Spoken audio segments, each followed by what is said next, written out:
Single mom abandoned by her own father, rescued by a millionaire who secretly loved her for 10 years. Hi, my beautiful family. It's your Mr. Peter. Before the story begins, please let me offer a quiet prayer, one that I hope wraps around you like a warm blanket. May love find you today in the smallest, most unexpected ways. May your heart feel light, your spirit feel safe, and your soul know it's deeply cared for. May every heavy thought be replaced by gentle peace, and may the road ahead surprise you with kindness, healing, and joy. I pray that even if the world feels loud and cold, you always carry the warmth of knowing this. You matter, you are loved, and you are never alone. Now, my sweet family, this story is a special one. Though I'm not speaking today, every word still came from my heart.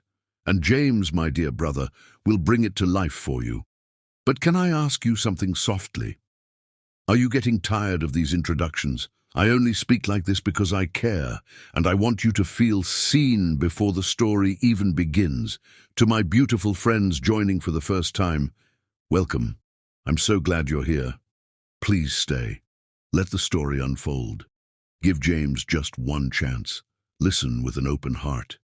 And if it doesn't feel right to you, you can tell me with love. I'll always listen. But today I need something small and sacred. Please keep me in your prayers. Not long, not loud, just one quiet moment between you and heaven. And if you can, please stay through the whole story. Not because you have to, but because I made this for you, from the deepest part of me. Like the video. Leave a soft word in the comments. Let me feel your love tonight, wherever you are. Now take a breath. Let your heart be still. And let James begin the story. A story written in love and meant just for you. The eviction notice shook in Slanda Peter's hands, its red lettering stark against white paper, made wet by her tears. 28 years old, 3 jobs, and still drowning. It was never enough. Behind her, 6-year-old Amelia hummed softly while coloring butterflies at their kitchen table, unaware that their world was crumbling again. "Mama, why are you crying?" Amelia's sweet voice cut through the silence. Slanda quickly wiped her tears and forced a smile. "Just happy tears, baby girl. Mama's just tired." The lie tasted bitter, but what else could she say? That her father, Adam Bailey, had abandoned them 10 years ago. That her mother had died 2 years ago, leaving Slanda to face the world alone. That, despite working as a night shift cleaner, weekend catering assistant, and morning coffee shop server, she still couldn't keep a roof over their heads. "We're gonna be okay, right, Mama?" Amelia asked, her dark eyes filled with trust. "Always, sweetheart." Another lie that felt more like a prayer.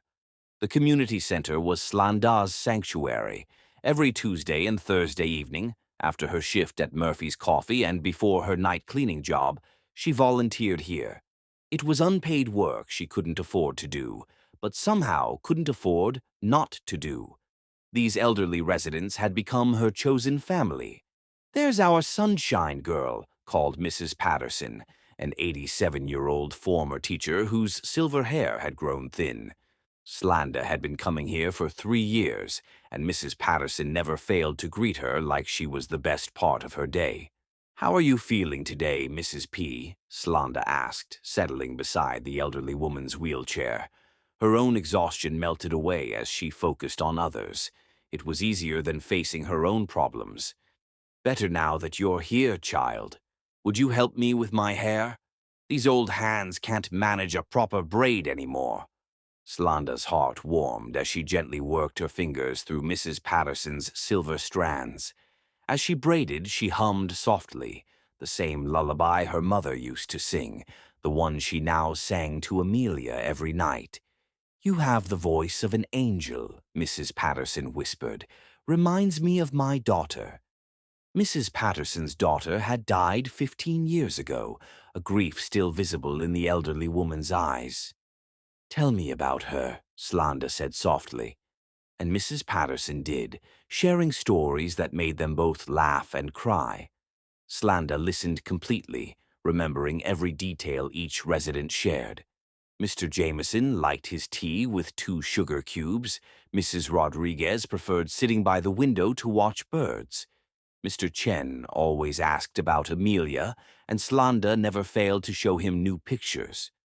What Slanda didn't know was that across the room, partially hidden behind a pillar, Jason Cloward stood frozen, watching her with the intensity of someone witnessing something extraordinary. He had come to discuss a donation with the director, but the meeting was postponed. He should have left, but someone had captured his attention. Jason was 32, worth more money than most people could imagine, and had never believed in love at first sight. Until this moment. Until he saw Slanda Peter gently braiding an elderly woman's hair while humming a melody that seemed to wrap around his heart. She was beautiful, but it wasn't her physical beauty that stopped his world. It was how she truly listened to Mrs. Patterson's stories. How she remembered exactly how Mr. Chen liked his tea. How she moved through the room like sunlight, bringing warmth to people the world had forgotten. She was kindness in human form, everything he had never known he was searching for. Jason watched as Slanda finished the braid and carefully helped Mrs. Patterson to the dining area, making sure she was comfortable before moving to the next person who needed attention. She never rushed, never seemed impatient, never acted like her time was too precious for these elderly souls who lit up at her presence. "She's special, isn't she?" Jason startled, turning to find Martha, the center's director, standing beside him with a knowing smile. "I'm sorry, I was just—" "Watching our Slanda work her magic," Martha finished with a gentle laugh. "Don't apologize. Everyone falls a little in love with her. She's been volunteering here for 3 years, never misses a day unless her daughter is sick. Works 3 jobs and still finds time to brighten these folks' days." 3 jobs? Jason's voice came out rougher than intended. "Single mother, been on her own since her girl was little. Toughest person I know, but she'd give you the shirt off her back if you needed it. Last week she used her grocery money to buy Mr. Jameson a birthday cake. Ate peanut butter sandwiches for dinner all week, just to see that old man smile." Jason's chest tightened. He wanted to ask more questions, but Slanda was moving toward their section, and he found himself stepping back into the shadows, not ready to intrude on something so pure. "Mrs. Rodriguez, how are you feeling today?" Slanda's voice was like honey and hope, and Jason felt his hands shake as he listened to her chat with the elderly woman in flawless Spanish, switching languages effortlessly as she helped adjust the woman's shawl. When Slanda laughed at something Mrs. Rodriguez said, the sound hit Jason like lightning. Rich and genuine, it was the most beautiful sound he'd ever heard. He found himself leaning forward, desperate to hear it again. For another hour, Jason stood transfixed, watching Slanda move through the room like an angel unaware of her wings. She helped residents with evening medications, read letters to those whose eyes were too weak, played gentle music, and danced with those who were able. Every gesture was filled with genuine love. When visiting hours ended and Slanda began gathering her things, Jason finally forced himself to move. He slipped out through the back entrance, his heart pounding. In his car, he sat for long minutes, staring at the community center, unable to drive away. That night, Jason couldn't sleep. He lay in his massive empty mansion, staring at the ceiling, unable to stop thinking about Slanda. He had never felt anything like this overwhelming need to know everything about her, to protect her, to somehow become worthy of existing in the same world as someone so genuinely good. At 3 in the morning, he did something unprecedented. He pulled out a leather journal and began to write. "Today I met an angel who doesn't know she has wings. She has brown eyes like warm honey and hands made for gentle things. She braids old women's hair and remembers everyone's favorite tea. She speaks Spanish and kindness in the same breath. She works 3 jobs and still volunteers her time. She is everything beautiful about humanity in one person, and I will spend however long it takes trying to become worthy of knowing her name." Jason closed the journal and held it against his chest, already knowing this was the beginning of something that would change his life forever. Tomorrow he would find out everything he could about Slanda Peter. Not to intrude or stalk, but to understand how he might help her without her knowing. Because already, after just one evening of watching her love others, Jason Cloward was completely, helplessly, irrevocably in love with a woman who didn't even know he existed. And somehow, that felt exactly right. Chapter 2. The Guardian Angel. The rent notice was gone. Slanda stared at her kitchen table where the eviction warning had been yesterday, her heart racing. She searched frantically through bills and school papers, but the red-lettered threat had vanished. In its place was a crisp white envelope with her name in elegant script. With shaking fingers, she opened it. "Your rent has been paid through the end of the year. You deserve a chance to breathe. A friend." Slanda collapsed into her chair as tears began to fall. 6 months of rent. 6 months where she wouldn't have to choose between shelter and food. "Mama, why are you crying again?" Amelia appeared in her butterfly pajamas, hair tousled from sleep. "Happy tears, baby girl," Slanda managed, pulling her daughter close. 3 blocks away, Jason sat in his car outside Murphy's Coffee, watching through the window as Slanda wiped down tables with renewed energy. He had spent weeks learning her routines, not to intrude, but to understand how he could help the woman he'd fallen in love with at first sight. Jason had paid her rent through anonymous cashier's checks, but now came the harder part, helping without being discovered. Slanda was proud. He'd seen it in her determination to handle everything alone. She wouldn't accept charity, so he had to be invisible in his care. His phone buzzed. "Package delivered to car. Security confirms she's alone." Jason smiled, anticipation building. 4 weeks since he'd first seen her. 4 weeks of falling deeper in love with a woman who didn't know his name. He'd learned her favorite flowers were sunflowers, her coffee order was a medium vanilla latte with extra shot, and that her daughter Amelia was obsessed with butterflies. He watched as Slanda finished her shift and walked to her beat-up Honda Civic. As she approached, Jason held his breath. There, tucked under her windshield wiper, was a single perfect sunflower with a small card. "Someone believes in your sunshine." From his vantage point, Jason watched Slanda's face transform. She picked up the flower with reverent hands, read the note, and looked around the empty parking lot with wonder. When she pressed the sunflower to her nose and smiled, actually smiled, Jason felt like he could conquer the world. The coffee shop arrangement had taken careful planning. Jason approached Tommy, the teenage barista, with a proposition. "I want to set up a customer appreciation program," Jason explained, sliding cash across the counter. "Every morning have her drink ready when she arrives. Medium vanilla latte, extra shot, no foam. Tell her she's been selected for complimentary drinks. That's like a lot of cash. For coffee? For making someone's morning better," Jason corrected. Now, weeks later, Jason watched through the window as Slanda entered Murphy's Coffee, and Tommy greeted her warmly. "Morning, sunshine," Tommy called out. "Your usual's ready." "You're too good to me," Slanda said, her tired face brightening. "This program has been a lifesaver." Jason's chest tightened with warmth. She looked less exhausted lately, more hopeful. The small gestures were working. The weekly sunflowers, the butterfly garden he'd funded at the community center, the warm blankets that appeared in her car on cold nights. The butterfly garden had been his masterpiece. After learning about Amelia's obsession, Jason had approached the director with a spontaneous idea to create a butterfly sanctuary in the courtyard. He'd funded the entire project while ensuring Slanda never knew he was involved. It's like magic, he'd heard Amelia tell her mother the day the garden opened. Mama, do you think the butterflies know I love them?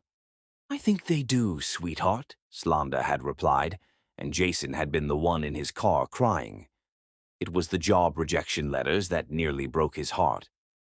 Jason had been walking past her apartment building when he'd seen her through her kitchen window, sitting at her small table with her head in her hands, crumpled papers scattered around her.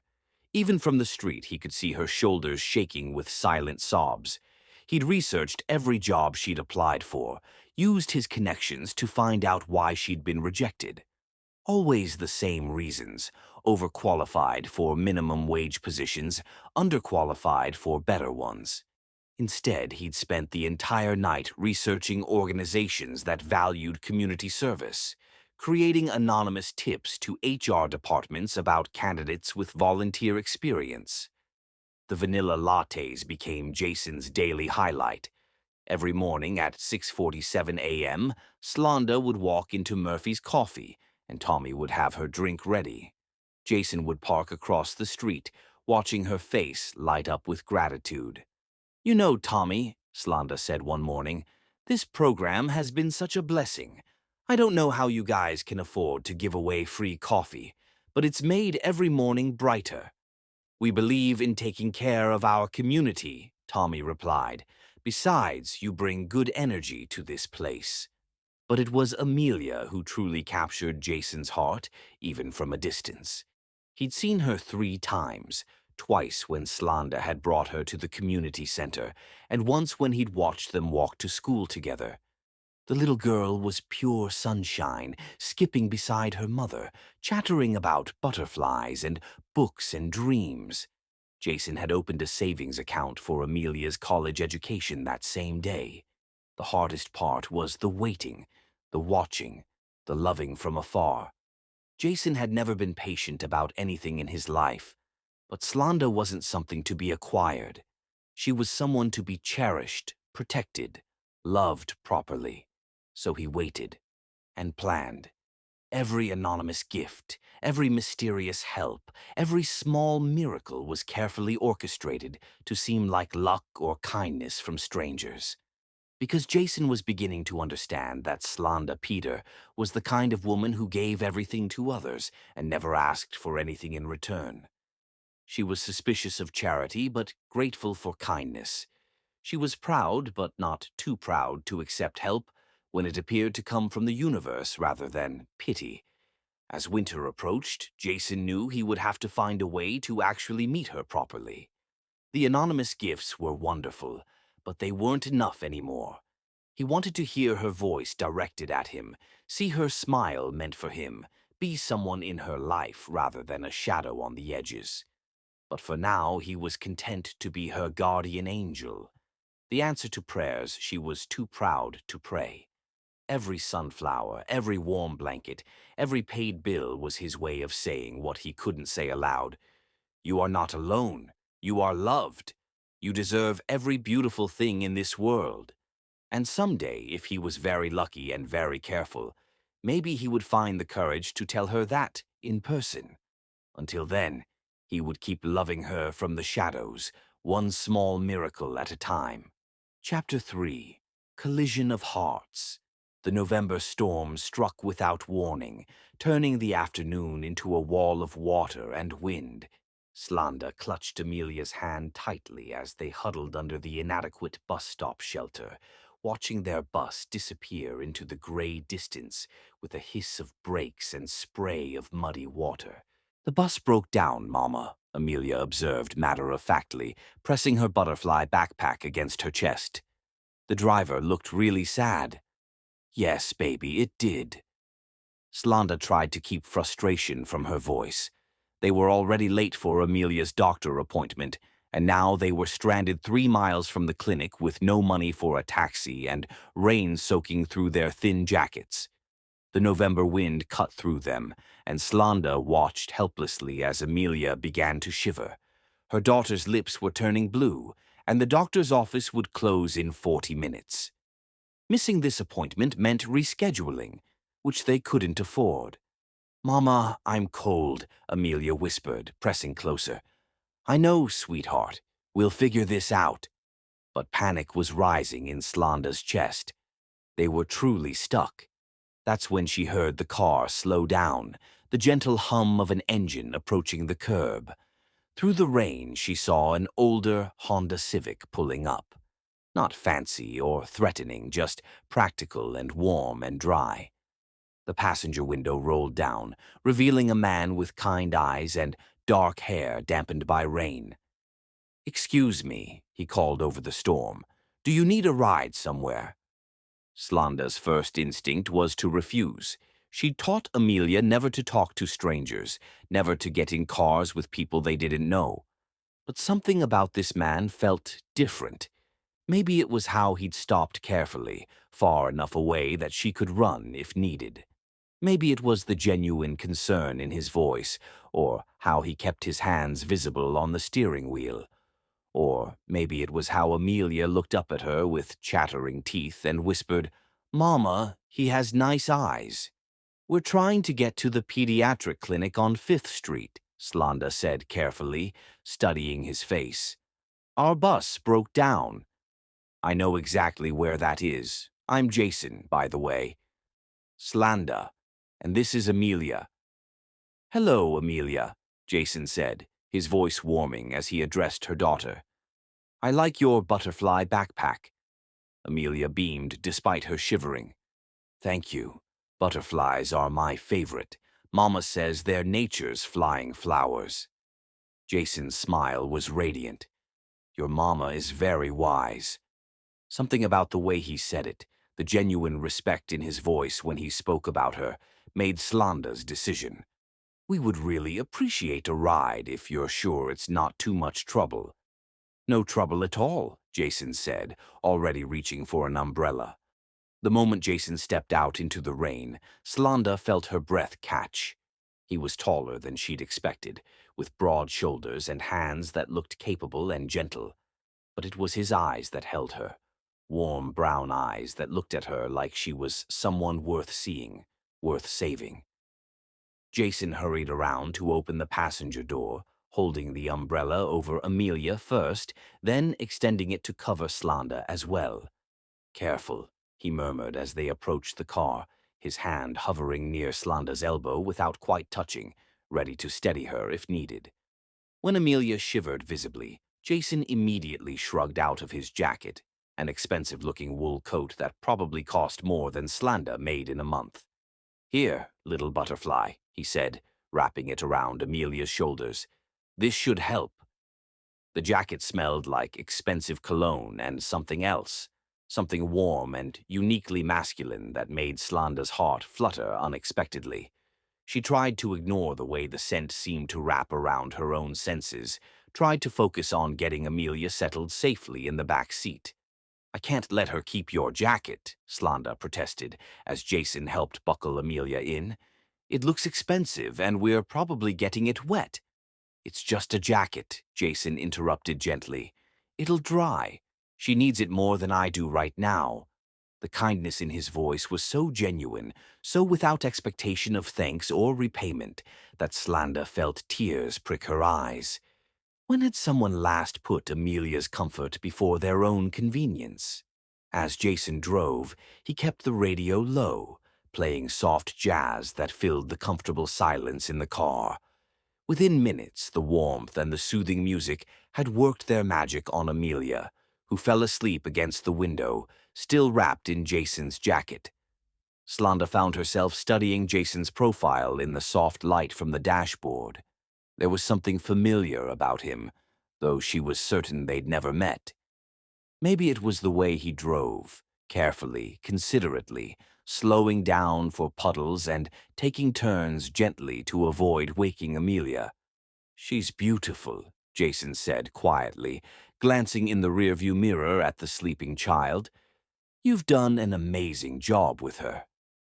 "Thank you," Slanda replied, surprised by the compliment. Most people who learned she was a single mother made assumptions, offered unsolicited advice, or looked at her with pity. Jason just seemed admiring. "It can't be easy," he continued, his hands steady on the steering wheel. Raising a child on your own. No, Slanda admitted, something about his gentle tone making her honest. But she's worth every struggle. She's the best thing I've ever done. Jason glanced at her then, and the look in his eyes was so intense, so full of something she couldn't name, that she felt heat rise in her cheeks. She's lucky to have you. They drove in comfortable silence after that, the storm creating a cocoon of intimacy around them. Slanda found herself relaxing for the first time in months, lulled by the warmth, the safety, the unexpected kindness of this stranger who'd appeared just when they needed him most. When they reached the clinic, Jason carefully parked as close to the entrance as possible.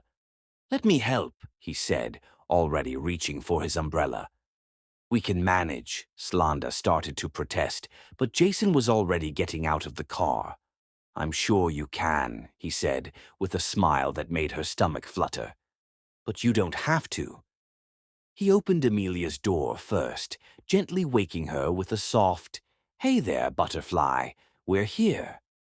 When Amelia stirred, Jason carefully lifted her from the car, jacket and all, and carried her toward the building while Slanda grabbed their bags. "I can walk," Amelia mumbled sleepily against Jason's shoulder, but she made no move to get down. "I know you can," Jason replied, his voice tender. "But sometimes it's nice to be carried, don't you think?" At the clinic entrance, Jason gently set Amelia down, crouching to her eye level to help adjust his jacket around her small shoulders. "You keep this until you're warm, okay, little butterfly?" Amelia nodded solemnly, then surprised everyone by throwing her small arms around Jason's neck in a fierce hug. "Thank you for being our hero." Jason's eyes went wide, then suspiciously bright, as he hugged her back gently. "Thank you for letting me help." Standing up, he turned to Slanda, and for a moment they just looked at each other, rain dripping from the clinic's awning, the storm still raging around them, but somehow distant and unimportant. "I don't know how to thank you," Slanda said, meaning it completely. "You saved us today." "No thanks needed," Jason replied, his voice rough with emotion. "I'm just glad I was in the right place at the right time." He pulled out his wallet and extracted a business card, hesitating for a moment before offering it to her. "I know this might sound forward, and please don't feel any obligation, but I run a foundation that does community outreach. We're always looking for people who understand what it means to serve others. If you're ever interested in learning more." Slanda took the card, her fingers brushing his for just a moment. The contact sent electricity up her arm, and from the way Jason's breath caught, she wasn't the only one who felt it. "Jason Cloward," she read aloud, then looked up at him with curious eyes. "Cloward Foundation. You've heard of it." He seemed surprised, almost nervous. "I've seen your trucks at the community center," she said slowly. "You're the one who donated all those supplies last month? And the butterfly garden." Jason's cheeks flushed slightly. "We like to support local programs." "We need to go in," Slanda said reluctantly, glancing at the clinic doors. "But Jason, thank you. For everything." "Can I—" Jason started, then stopped himself, running a hand through his damp hair. "Would it be all right if I waited?" "To make sure you get home safely. The storm is still pretty bad, and I could give you another ride." Something in his voice, hopeful and uncertain and genuinely concerned, made Slanda's heart skip. "You don't have to do that." "I know," he said simply. "I want to." Inside the clinic, as Amelia chatted excitedly to the nurse about the nice man with the butterfly car who had rescued them, Slanda found herself looking out the window every few minutes. Jason's Honda was still there, parked under the awning, and she could see his silhouette in the driver's seat. He was actually waiting. For them. For her. When Amelia's appointment was finished, they emerged to find Jason standing under the awning, umbrella at the ready. "How did it go?" he asked, genuine concern in his voice. "Perfect checkup," Slanda replied. touched that he'd asked. "She's healthy and strong." "Of course she is," Jason said, smiling down at Amelia. "She's her mother's daughter." The compliment, casual and sincere, sent warmth spreading through Slanda's chest. As they drove to her apartment, she found herself stealing glances at Jason's profile, wondering about this man who'd appeared in their lives like an answer to a prayer she hadn't even known she was praying. When they reached her building, Slanda felt a strange reluctance to leave the warm safety of his car.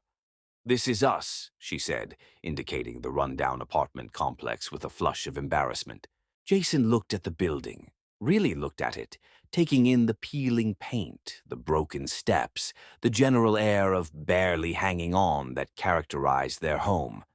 Something flickered across his face, not judgment, but something deeper and more painful. "Let me help you get inside," he said quietly. "You've done enough," Slanda protested, but Jason was already getting out of the car with his umbrella. As they climbed the stairs to her second-floor apartment, Jason carrying Amelia again, while Slanda fumbled with her keys, she was acutely aware of what he must be seeing. The thin walls, the narrow hallway, the sound of other people's lives bleeding through inadequate insulation. At her door, Jason gently set Amelia down and started to remove his jacket from her shoulders. "Keep it," he said when Slanda started to protest. "She can return it another time."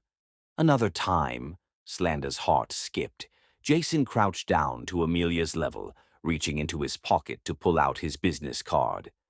"This is for your mama, little butterfly," he said softly, pressing the card into Amelia's small hand. "But if you ever want to see the butterfly garden I helped make, maybe she can bring you by the community center sometime." Amelia's eyes went wide. "You made a butterfly garden?" "I helped," Jason said with a smile, "but I think it needs someone who really understands butterflies to appreciate it properly." As Jason stood and turned to leave, Slanda felt something like panic rise in her chest. She didn't want him to go. This man who'd appeared out of nowhere, who'd treated them with such kindness, who looked at her daughter like she was precious, and at Slanda herself like she was worth something. She didn't want him to disappear back into the storm. "Jason," she called as he reached the stairs. He turned back, hope written clearly across his face. "Yes, thank you," she said simply, "for seeing us." The smile that spread across Jason's face was radiant. "Thank you," he replied, "for letting me." As Slanda watched him drive away, Amelia tugged on her hand. "Mama, I like him. He smells like safety." Standing in their doorway, still wearing Jason's jacket that smelled like expensive cologne and unexpected kindness, Slanda had to admit that her daughter was absolutely right. For the first time in years, she felt like maybe they weren't completely alone in the world. Chapter 4. Walls and Bridges. Slanda stared at her laptop screen in the public library, her coffee growing cold as she read article after article about Jason Cloward, tech entrepreneur, philanthropist, net worth estimated in the hundreds of millions.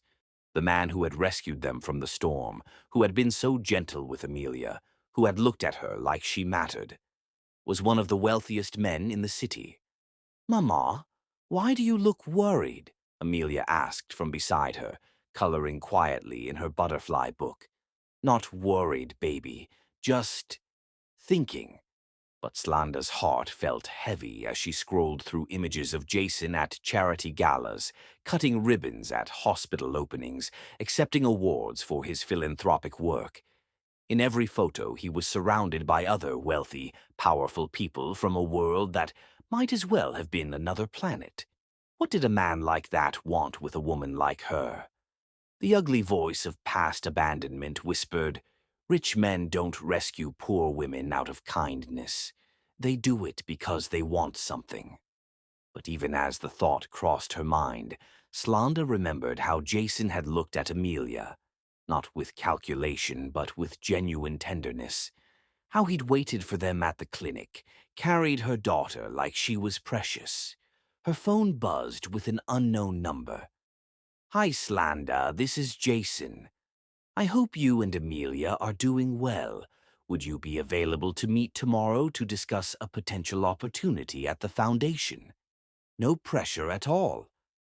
J." Slanda stared at the text for a long moment. Part of her wanted to ignore it, to avoid complications. But another part, the part that had felt his jacket around her shoulders, that had seen him handle her daughter with such care, was curious despite herself. She typed back, "Tomorrow at 2 p.m. works. Community Center." His response came immediately. "Perfect. Thank you for giving me a chance."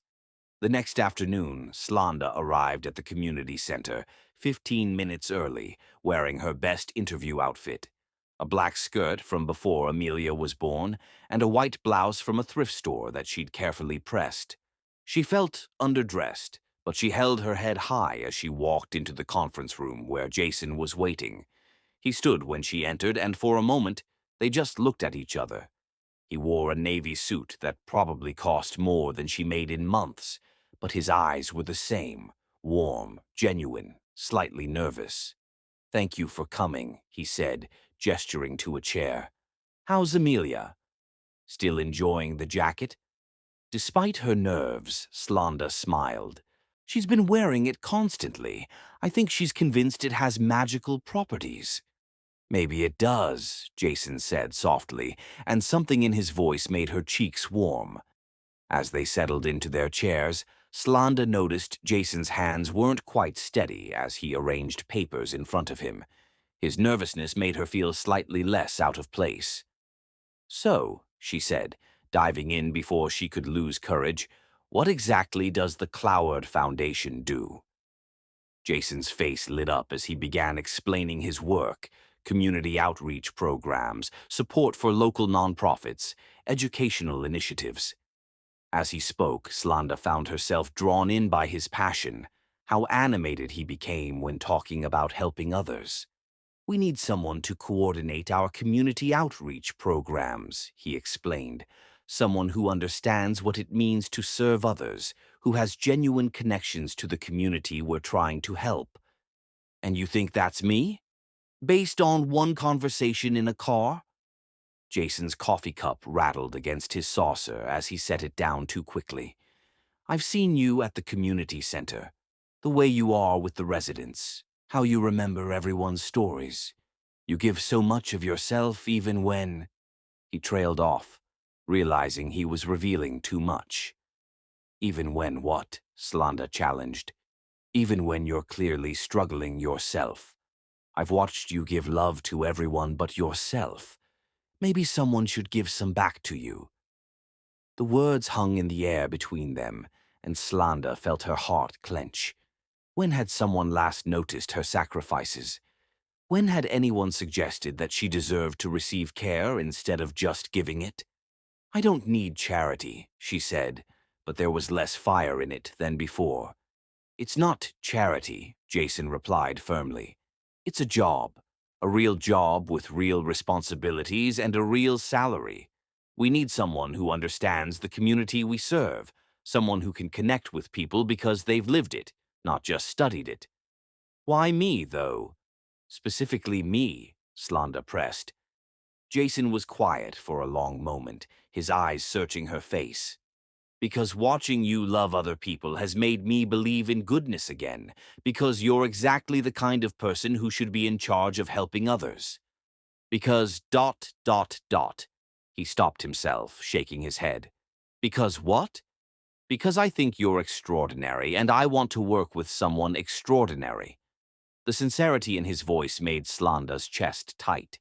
She studied his face, looking for signs of deception or hidden motives, but all she saw was genuine admiration and something deeper that made her pulse quicken. "What's the salary?" she asked, trying to regain her equilibrium. When Jason named the figure, Slanda nearly fell out of her chair. It was more than double what she made from all three of her jobs combined. "That's too much," she said immediately, "for community outreach." "That's not realistic." It's exactly what the position is worth, Jason countered. It's full-time work coordinating with multiple organizations, managing volunteers, developing programs, and it includes health benefits. Health benefits. Slanda tried not to let him see how much that affected her.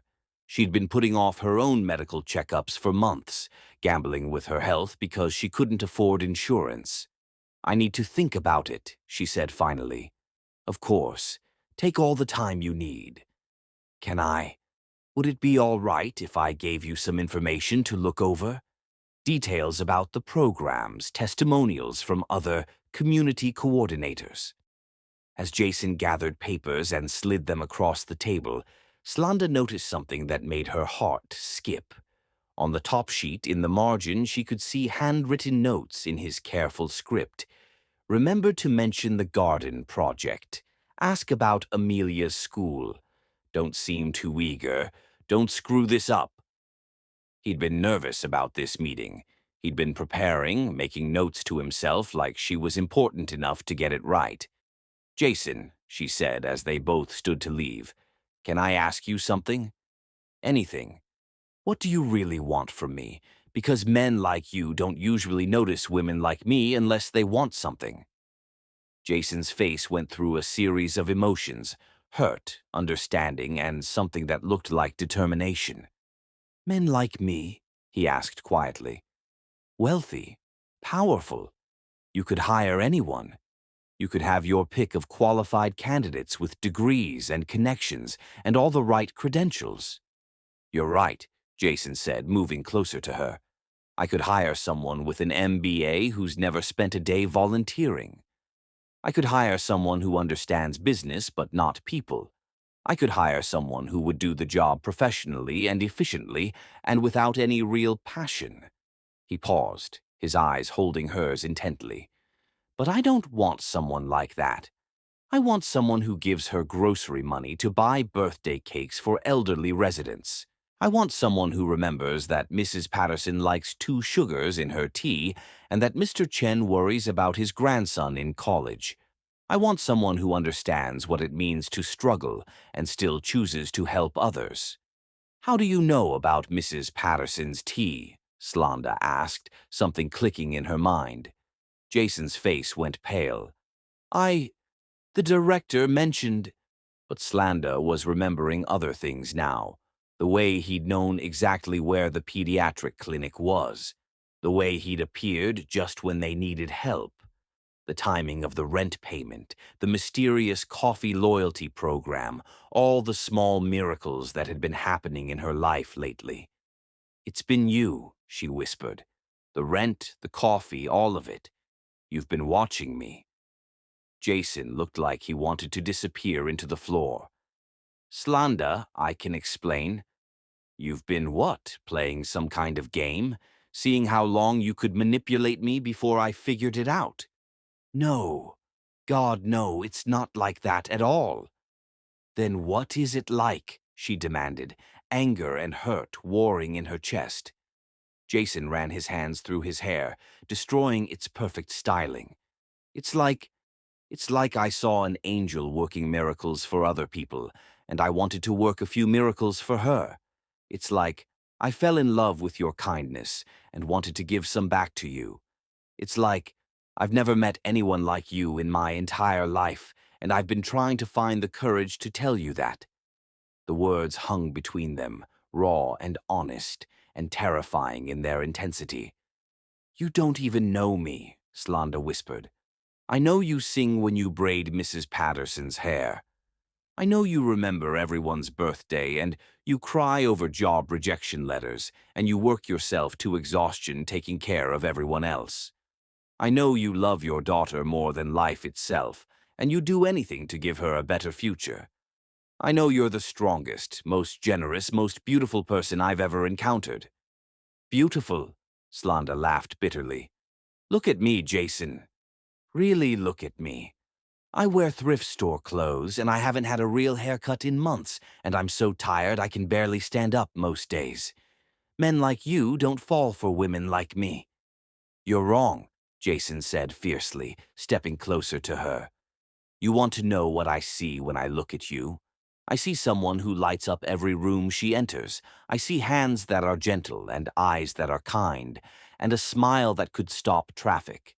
I see a woman who gives everything she has to others and somehow still has more to give. I see someone so beautiful that I can't sleep at night thinking about her. Slanda stared at him, her heart pounding. You're crazy. Probably, Jason agreed, but I'm also in love with you. The words hit Slanda like a physical blow. She took a step back, shaking her head. You can't just say things like that. Why not? It's true. Because, Slanda struggled for words. Because people like you don't love people like me. Because I'm poor and broken, and I have nothing to offer someone like you. Because I can't afford to believe in fairy tales. What if it's not a fairy tale? Jason asked softly. What if it's just love? That evening, after picking up Amelia from after-school care, Slanda sat at her kitchen table with Jason's job offer spread out in front of her. The salary would change their lives completely. She could afford a better apartment, better food, medical care, maybe even start saving for Amelia's college education. But at what cost? Mama, you look worried, Amelia said, climbing into her lap. Just thinking about grown-up stuff, Slanda replied, wrapping her arms around her daughter. Is it about the nice man with the butterfly garden?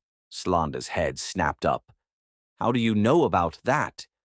I heard you on the phone with Mrs. Patterson, Amelia said innocently. She said he made the garden just for people who love butterflies. That's nice, right? Very nice, Slanda murmured. I think he likes you, Mama. What makes you say that?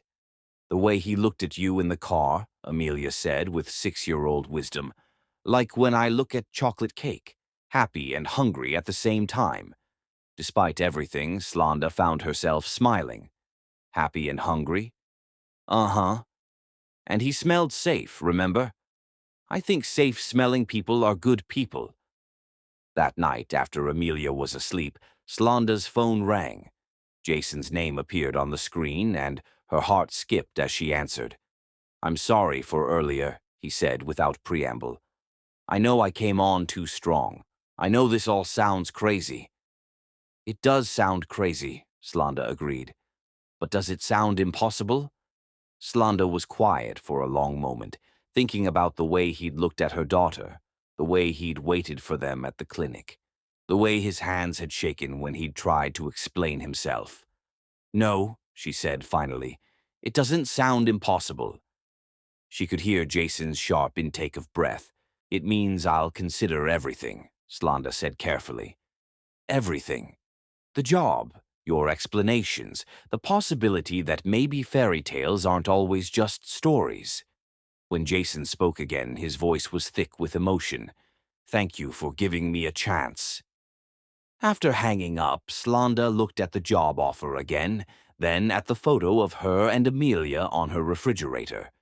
For the first time in years, she allowed herself to imagine a future that didn't involve constant struggle, constant fear, constant exhaustion. A future where someone like Jason Cloward might actually love someone like her. It still sounded impossible, but maybe, just maybe, it was worth finding out if impossible things could sometimes come true. Chapter 5. Healing Old Wounds. 3 weeks into working at the Cloward Foundation, Slanda was beginning to understand that Jason Cloward defied every expectation she'd had about wealthy philanthropists. He showed up in jeans as often as suits, brought coffee for the entire staff every Friday, and had a habit of rolling up his sleeves to help with whatever needed doing, regardless of how menial the task. You don't have to help me stuff envelopes, Slanda said as Jason settled beside her at the conference table, sleeves pushed up. Don't you have important CEO things to do? This is important, Jason replied, reaching for donation letters. Besides, I like working with you. The admission was so simple, so honest, that Slanda felt her cheeks warm. Over 3 weeks, they'd fallen into an easy working relationship that felt natural and comfortable. Jason valued her opinions, listened to her ideas, and treated her like an equal partner rather than an employee. "Tell me about the scholarship program you want to expand," Jason said as they worked. "You mentioned focusing on single mothers." Slanda nodded, passion evident in her voice. "So many women get stuck in poverty cycles because they can't afford education while supporting children. If we could provide childcare support along with tuition assistance—" "I love it," Jason said immediately. "What would you need to make it happen?" "Probably about 50,000 to start," Slanda said hesitantly. "I know that's a lot. Consider it approved." Slanda looked up in surprise. "Just like that?" "Just like that." Jason's eyes were warm as they met hers.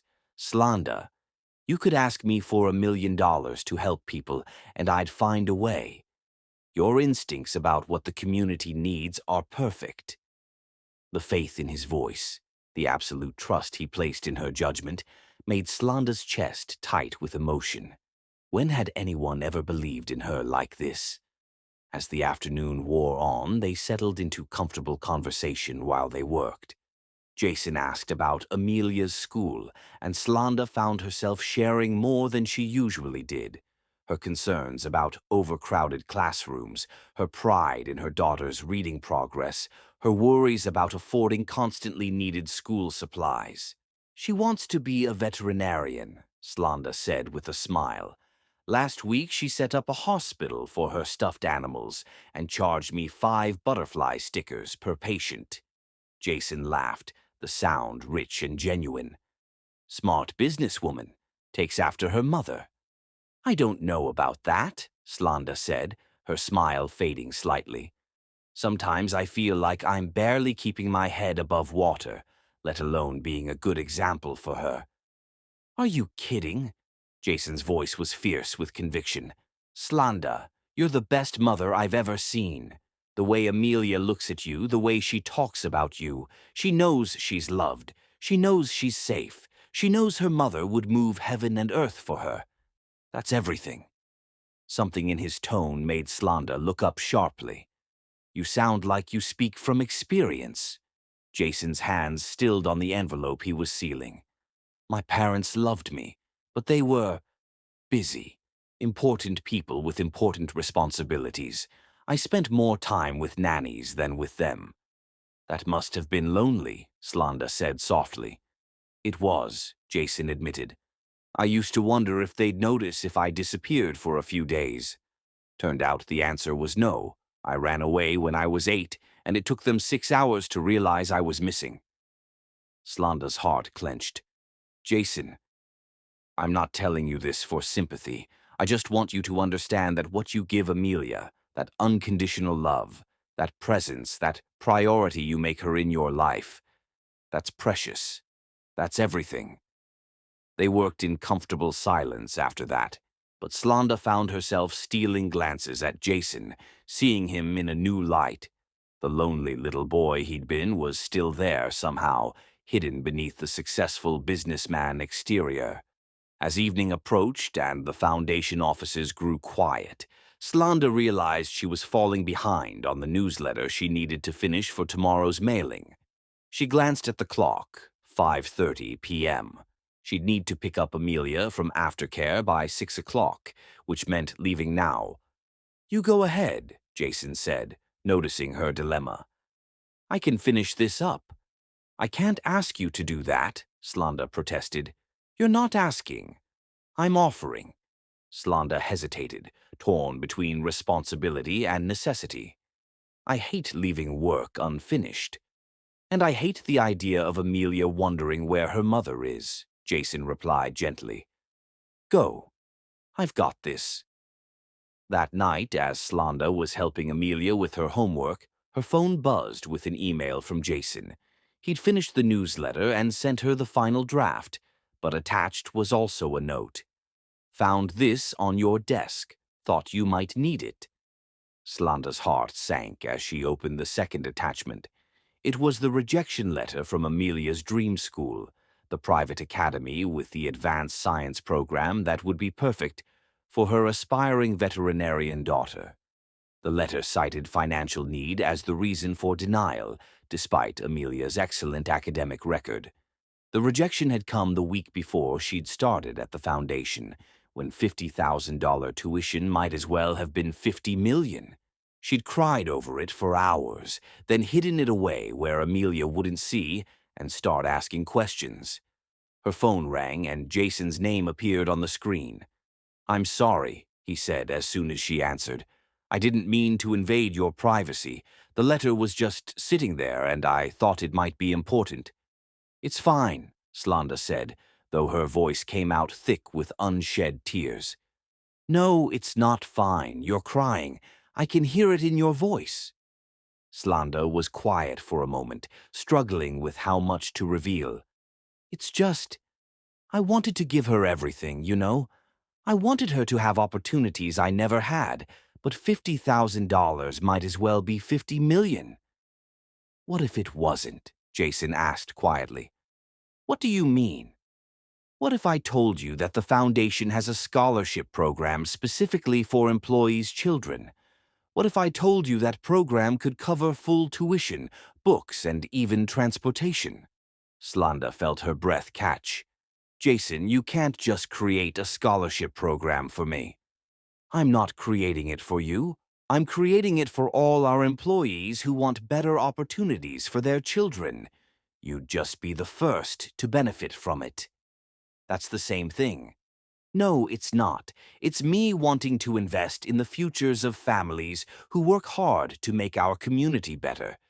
It's me wanting kids like Amelia to have every chance to become the amazing adults I know they'll be." Slanda closed her eyes, overwhelmed by his generosity and terrified of accepting it. "I can't keep letting you solve all my problems." "What if I'm not solving your problems? What if I'm just removing obstacles so you can solve them yourself?" The next evening, Slanda stayed late to finish the quarterly report, losing track of time as she got absorbed in documenting all the programs they'd launched since she'd started. When she finally looked up, the office was dark except for her desk lamp, and her neck was stiff from hunching over her computer. "Working late again?" Slanda jumped, then smiled as Jason appeared in her doorway, holding 2 cups of coffee. "I wanted to finish this tonight so we could review it tomorrow." "You know you don't have to prove yourself to me, right?" Jason said, settling into the chair across from her desk. "I already know you're incredible at this job." "I'm not trying to prove anything," Slanda protested, though they both knew it wasn't entirely true. "I just want to do good work." "You do amazing work. The community center residents rave about the new programs you've implemented. Mrs. Patterson told me yesterday that you've brought more joy to that place than it's seen in years." "Mrs. Patterson says things like that about everyone." "No, she doesn't," Jason corrected gently. "She says things like that about you." As they reviewed the report together, Slanda found herself watching Jason's face in the soft lamplight. He was focused on her work, asking thoughtful questions and offering suggestions that showed he truly understood what she was trying to accomplish. "This section on the Senior Companion Program is brilliant," he said, pointing to a paragraph on her screen. "The way you've structured it so volunteers gain as much as they give. That's genius." "It wasn't my idea originally," Slanda admitted. "My mother used to volunteer at a nursing home before she got sick. She always said she got more from the residents than she gave them. Your mother sounds like a wise woman." "She was," Slanda said softly. "She would have loved what we're doing here." "Tell me about her," Jason said, his voice gentle. And somehow, in the quiet intimacy of the empty office, Slanda found herself opening up about her mother. Her strength, her kindness, her final months when roles had reversed and Slanda had become the caregiver. Jason listened without interruption, his eyes never leaving her face. "She died holding my hand," Slanda finished, her voice barely above a whisper. "Her last words were, 'Take care of my girls.' She meant me and Amelia." She sounds like an amazing mother, Jason said quietly. She was. She raised me alone after my father left, and she never once made it seem like a burden. Even when she was dying, she was more worried about me than herself. Is that why you're so determined to do everything yourself? Jason asked gently. Because she did? Slanda looked up at him, surprised by the insight. Maybe. She always said the only person you can count on is yourself. She was protecting you, Jason said. But Slanda, what if she was wrong? What if sometimes you can count on other people too? The vulnerability in his voice made Slanda's chest tight. People leave, Jason. They always leave. Not always. My father did. He promised he'd be back, and I spent months watching the door, waiting for him to keep his word. He never did. Jason was quiet for a long moment, then he spoke with careful honesty. My parents never left physically, but they were never really there either. Different kind of abandonment, same result. You learn not to expect too much from people. They sat in comfortable silence, both lost in their own painful memories. Finally, Jason spoke again. What if we're both wrong? He said quietly. What if some people stay? Before Slanda could respond, exhaustion hit her like a wave. The long day, the emotional conversation, the late hour, it all caught up with her at once. Her eyes drifted closed despite her efforts to stay alert. Slanda? Jason's voice seemed to come from far away. She tried to open her eyes, but they felt impossibly heavy. You're falling asleep at your desk. Just resting my eyes, she mumbled, though she was clearly losing the battle with consciousness. Jason watched her for a moment, his heart clenching at the exhaustion written across her beautiful face. Quietly, he stood and retrieved his suit jacket from the back of his chair. With infinite gentleness, he draped it around her shoulders, careful not to wake her. Then he settled back into his chair and opened his laptop, determined to let her sleep while he worked on emails. Every few minutes, he found himself looking up at her peaceful face, memorizing the way her hair fell across her cheek, the way her lips curved slightly in sleep. When Slanda woke 3 hours later, she found herself covered by Jason's jacket and surrounded by the warm scent that had become familiar. Jason was still there, working quietly at his laptop, and on her desk was a fresh cup of coffee and a note. You work too hard taking care of everyone else. Let someone take care of you. Jay. You didn't have to stay, Slanda said, sitting up and immediately missing the warmth of his jacket. I wanted to, Jason replied simply. Besides, someone had to make sure you got to your car safely. Slanda looked at the clock. 11:30 p.m. Jason, you've been here for over 3 hours watching me sleep. That's crazy. A little crazy, he admitted with a smile, but I liked knowing you were getting rest. As they gathered their things to leave, Slanda found herself studying Jason's profile. Why do you do it? She asked suddenly. Do what? Take care of me. Take care of everyone. You could just write checks and call it philanthropy, but you actually care. You actually show up. Why? Jason was quiet for a long moment as they walked to the parking garage.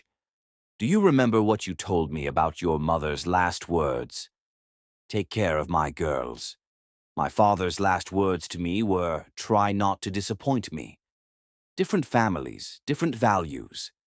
Jason stopped beside his car, his eyes sad but determined. I guess I want to be the kind of person who tells the people I care about that they matter, not the kind who makes them wonder if they're good enough. The honesty in his voice made Slanda's breath catch. Jason, I know it's probably too much. I know I come on too strong, and you have every right to tell me to back off. But Slanda, watching you love other people, has made me want to be better, has made me want to love people better. And you think I'm one of those people you want to love better? Jason's eyes met hers in the dim parking garage lighting. I think you're the person I want to love best. The words hung between them, honest and terrifying and beautiful. Slanda felt her carefully constructed walls cracking, letting in possibilities she'd been afraid to imagine. "I'm scared," she whispered. "Of me?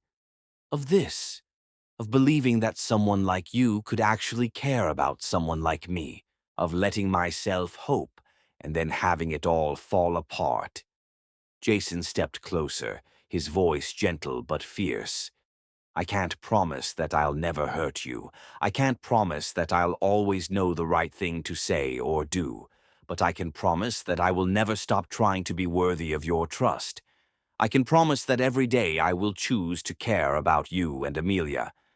I can promise that if you let me, I will spend my life proving that not everyone leaves." Slanda looked into his eyes, those warm, honest, completely sincere eyes, and felt something shift inside her chest. For the first time since her father had walked out, she found herself wanting to believe that maybe some people really did stay. "Okay," she whispered. "Okay? Okay, let's see if you're right. Let's see if some people really do stay." Jason's smile was radiant in the dim light. "Thank you for giving me the chance to prove it." As they stood together in that parking garage, surrounded by the quiet of the late night and the promise of tomorrow, Slanda finally allowed herself to acknowledge what had been growing in her heart for weeks. She was falling in love with Jason Cloward, and for the first time in her adult life, that didn't terrify her completely. Chapter 6. The Father's Return. The last person Slanda expected to see walking into the community center on a Tuesday afternoon was the man who had abandoned her family 10 years ago. But there he was, Adam Bailey, looking older but still handsome in that careless way that had once charmed her mother. His salt-and-pepper hair was styled, his clothes expensive but casual, and his smile was exactly as calculated as she remembered. "Hello, Princess," he said, using the pet name that had once made her feel special and now made her skin crawl. Slanda froze while helping Mrs. Patterson with physical therapy, her hands tightening on the elderly woman's walker. "What are you doing here?" "Is that any way to greet your father?" Adam asked, his voice carrying that familiar tone of wounded charm. "I've been looking for you. You're not easy to track down." "That was intentional," Slanda replied, her voice steadier than she felt. Mrs. Patterson was watching with sharp eyes, clearly sensing tension. "Slanda, dear," Mrs. Patterson said quietly, "would you like me to call someone?" "No, it's fine," Slanda said quickly, not wanting to cause a scene. "Let's finish your exercises, then I'll deal with this." But Adam wasn't interested in waiting. "We need to talk, Slanda. I have things to explain, apologies to make, and I want to meet my granddaughter." The mention of Amelia sent ice through Slanda's veins. "No. She's family too," Adam pressed, his voice taking on that wheedling quality she remembered. "I have rights." "You have no rights," Slanda cut him off, her voice sharp enough to draw attention. "You gave up any rights when you walked out and never looked back." Jason had been in the Foundation's meeting room reviewing budget reports when he heard raised voices in the main activity area. He recognized Slanda's voice immediately, distressed, angry, defensive, and was moving toward the commotion before he'd consciously decided to investigate. He stopped in the doorway, taking in the scene. Slanda standing protectively beside Mrs. Patterson, her face pale but fierce, confronting a well-dressed man who was clearly agitating her. Jason's protective instincts flared immediately. "Is everything all right here?" he asked, stepping into the room with the kind of calm authority that came from years of business negotiations. Adam's eyes immediately assessed Jason, taking in his expensive watch, his confident posture, the way Slanda's tension seemed to ease slightly at his presence. "And you are?" "Jason Cloward," Jason replied evenly, moving to stand beside Slanda without quite touching her. "I'm the director of the foundation that supports this center." "You are?" Adam Bailey, the man replied, extending his hand with practiced charm. Slanda's father. Jason felt every muscle in his body tense, but he shook the offered hand briefly. This was the man who had abandoned Slanda and her mother. This was the man whose leaving had taught Slanda that people always left eventually. Jason already disliked him intensely. I wasn't aware Slanda was expecting family today, Jason said politely, but there was steel beneath his words. It's a surprise visit, Adam said with a smile that didn't reach his eyes. We have a lot of catching up to do. Actually, we don't, Slanda said firmly. I was just explaining to Mr. Bailey that now isn't a good time. Come now, Princess, Adam said, his tone becoming slightly condescending. Surely you can spare a few minutes for your old dad. I've heard such interesting things about your new situation. The way he said situation made Jason's jaw clench. There was something calculating in Adam Bailey's expression, something that suggested he'd done his homework before showing up here. Perhaps we should move this conversation somewhere more private, Jason suggested, glancing meaningfully at the elderly residents who were pretending not to listen while clearly fascinated by the drama unfolding. Actually, Slanda said quickly, I don't think that's necessary. Mr. Bailey was just leaving. Oh, I don't think so, Adam said, his charming mask slipping slightly. You see, I've been doing some research on my daughter's new life, working for the Cloward Foundation, dating the wealthy philanthropist, quite a step up from how you were living before. Jason felt Slanda flinch beside him, and his protective instincts roared to life. I think you need to leave, he said, his voice low and dangerous. Do I? Adam asked, turning his attention fully to Jason. Because it seems to me like you're the one who's been taking care of my family, and I'm wondering what you expect in return. Adam, Slanda said, her voice shaking with anger, stop it. No, I think it's a fair question, Adam continued, clearly enjoying the discomfort he was causing. Rich men don't usually rescue poor single mothers out of the goodness of their hearts. There's always a price. Jason stepped slightly in front of Slanda, his hand finding hers and squeezing reassuringly. The only thing I expect from Slanda is her continued friendship and partnership in the important work we do here. Beyond that, her personal life is none of your business. Her personal life became my business the moment you started playing house with my daughter and granddaughter, Adam shot back. You lost the right to have opinions about my personal life 10 years ago, Slanda said, her voice growing stronger. And you will never be a part of Amelia's life, ever. Adam's expression darkened. That's not your decision to make alone. Actually, it is, Jason interjected smoothly. Since you have no legal standing as Amelia's grandfather, having voluntarily abandoned any parental rights long ago, I assume you know that threatening legal action without basis constitutes harassment. The legal terminology seemed to surprise Adam, and Jason could see him recalculating his approach. This isn't about legal action, he said, his voice becoming reasonable again. This is about family, about making amends. You want to make amends? Slanda asked, her voice bitter. Where were you when Mom was dying? Where were you when I was working 3 jobs just to keep a roof over our heads? Where were you when your granddaughter was asking why she didn't have a grandfather like the other kids? I made mistakes, Adam admitted, but there was no real remorse in his voice. I was young, I was scared, I wasn't ready for that kind of responsibility. But I'm older now, more settled. I want to be part of your lives. What changed? Jason asked quietly, his business instincts telling him there was more to this story. Adam's eyes flickered with something calculating. I heard my daughter was doing well for herself. I'm proud of what she's accomplished. You're proud? Slanda laughed harshly. You're proud of what I accomplished without you, despite you. You're proud that someone else helped us when you couldn't be bothered. I can help now, Adam said quickly. I'm in a better position financially. I could contribute to Amelia's education, her future. No, Slanda said immediately. Don't be so hasty, Adam pressed. Think about what's best for Amelia. Wouldn't she benefit from having a grandfather who could provide for her? She has everything she needs, Jason said firmly. Adam's eyes narrowed as he looked between them. Ah, I see. The boyfriend is paying for everything. How modern. His tone was mocking, designed to hurt. Tell me, Slanda, what exactly are you providing in this arrangement?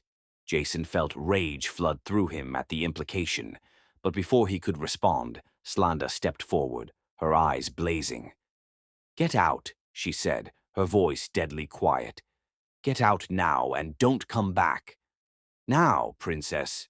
Don't call me that, Slanda exploded. You don't get to call me that anymore.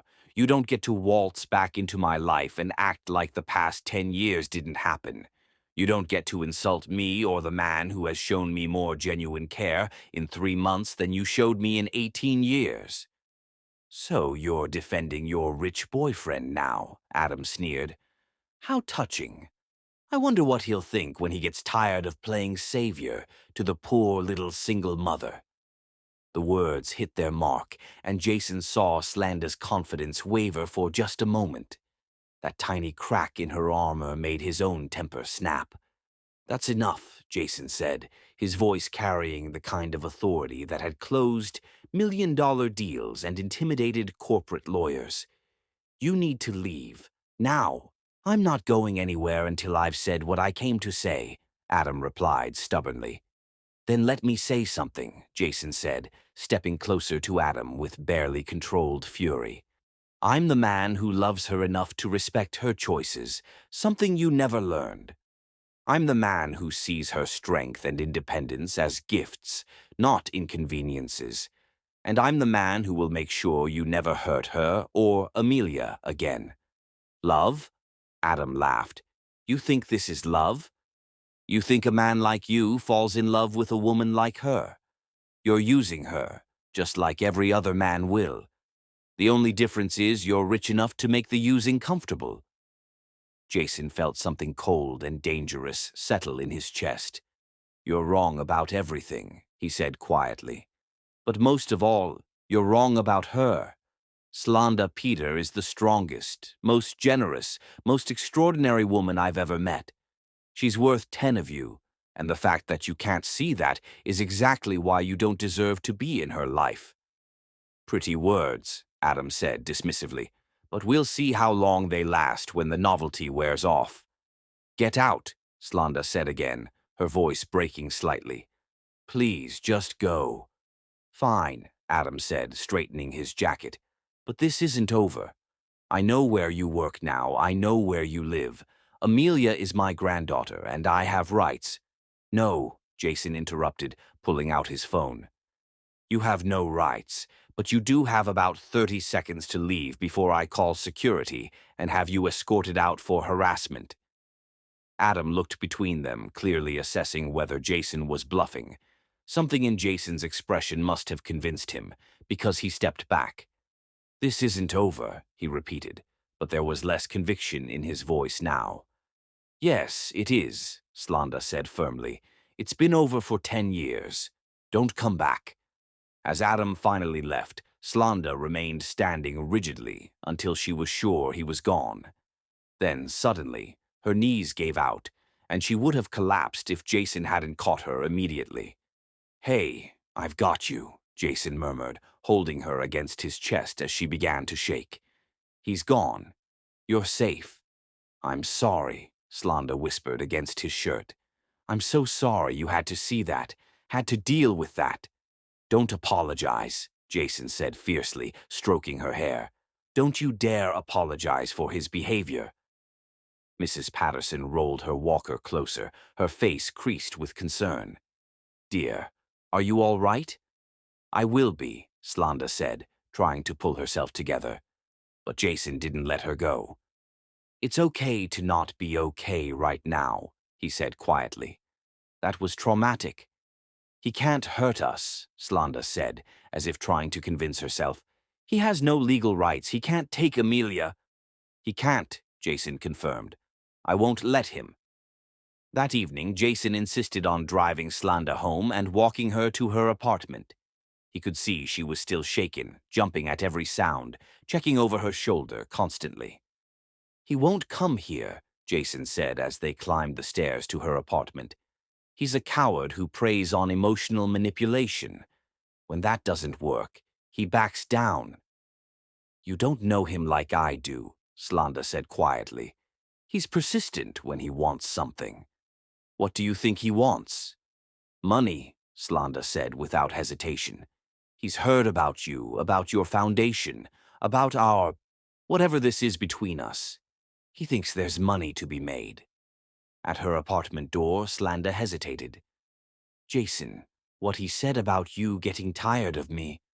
Stop, Jason said immediately, turning to face her fully. Don't let his poison into your head. But what if he's right? What if this is just some kind of temporary thing for you? What if you do get bored when the novelty wears off? Jason cupped her face gently in his hands, his eyes intense and sincere. Slanda, listen to me. What I feel for you isn't novelty or charity or some kind of savior complex. It's love, real, deep, lasting love, the kind that grows stronger over time, not weaker. How can you be so sure? Because every day I know you, I find something new to love about you. Your strength, your kindness, your fierce protection of the people you care about. Today, watching you stand up to him, seeing you defend not just yourself, but me, I've never been more certain of anything in my life. Slanda searched his face, looking for any sign of uncertainty or doubt. All she found was absolute conviction. Will you stay tonight? She asked quietly. On the couch, I mean. I don't want to be alone tonight. Of course, Jason said immediately. Whatever you need. Inside the apartment, Amelia was already asleep, and Slanda checked on her 3 times before finally settling on the couch next to Jason. She's safe, Jason said gently. I promise you she's safe. He wants to hurt me, Slanda said quietly. He doesn't care about Amelia, not really. He just wants to hurt me because I survived without him. Then he's going to be disappointed, Jason replied, because you didn't just survive. You thrived. You built a beautiful life with your daughter. You help people every day. You're loved and respected by everyone who knows you. You won. Slanda looked at him, this man who had somehow become her anchor in the storm of her emotions. What did I do to deserve you?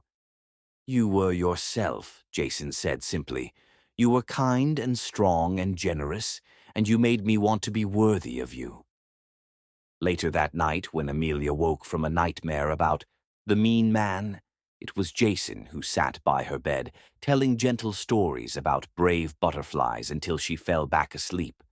And it was Jason who found Slanda watching from the doorway, tears streaming down her face. Thank you, she whispered as they returned to the living room. For what? For protecting us. For seeing him for what he really is. For not believing his lies about me. Jason stopped walking and turned to face her fully. Slanda, I need you to understand something. There is nothing anyone could say about you that would make me love you less. You are good and worthy and deserving of love, and no one will ever convince me otherwise. Before she could respond, Jason reached out and gently wiped the tears from her cheeks. He can't hurt you anymore. I won't let him. Standing there in her small living room, surrounded by the quiet safety of her home and the steady strength of Jason's presence, Slanda finally felt the last of her walls crumble. This man hadn't just fallen in love with her, he had chosen to stand between her and anything that would harm her. For the first time in her life, she truly felt protected, and it was the most beautiful feeling in the world. Chapter 7. Love in the Shadows. The withdrawal was gradual. Jason noticed it in small things. how Slanda started arriving at work exactly on time instead of early, how she stopped lingering after meetings, how she began eating lunch at her desk. It had been a week since Adam Bailey's appearance, and Slanda was pulling further away each day. "Good morning," Jason said as he passed her office. "Morning," Slanda replied without looking up, her tone polite but distant.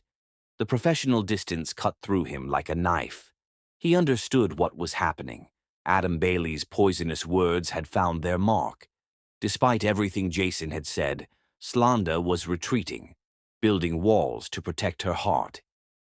That evening, Jason sat in his car outside the community center, watching Slanda volunteer with the residents.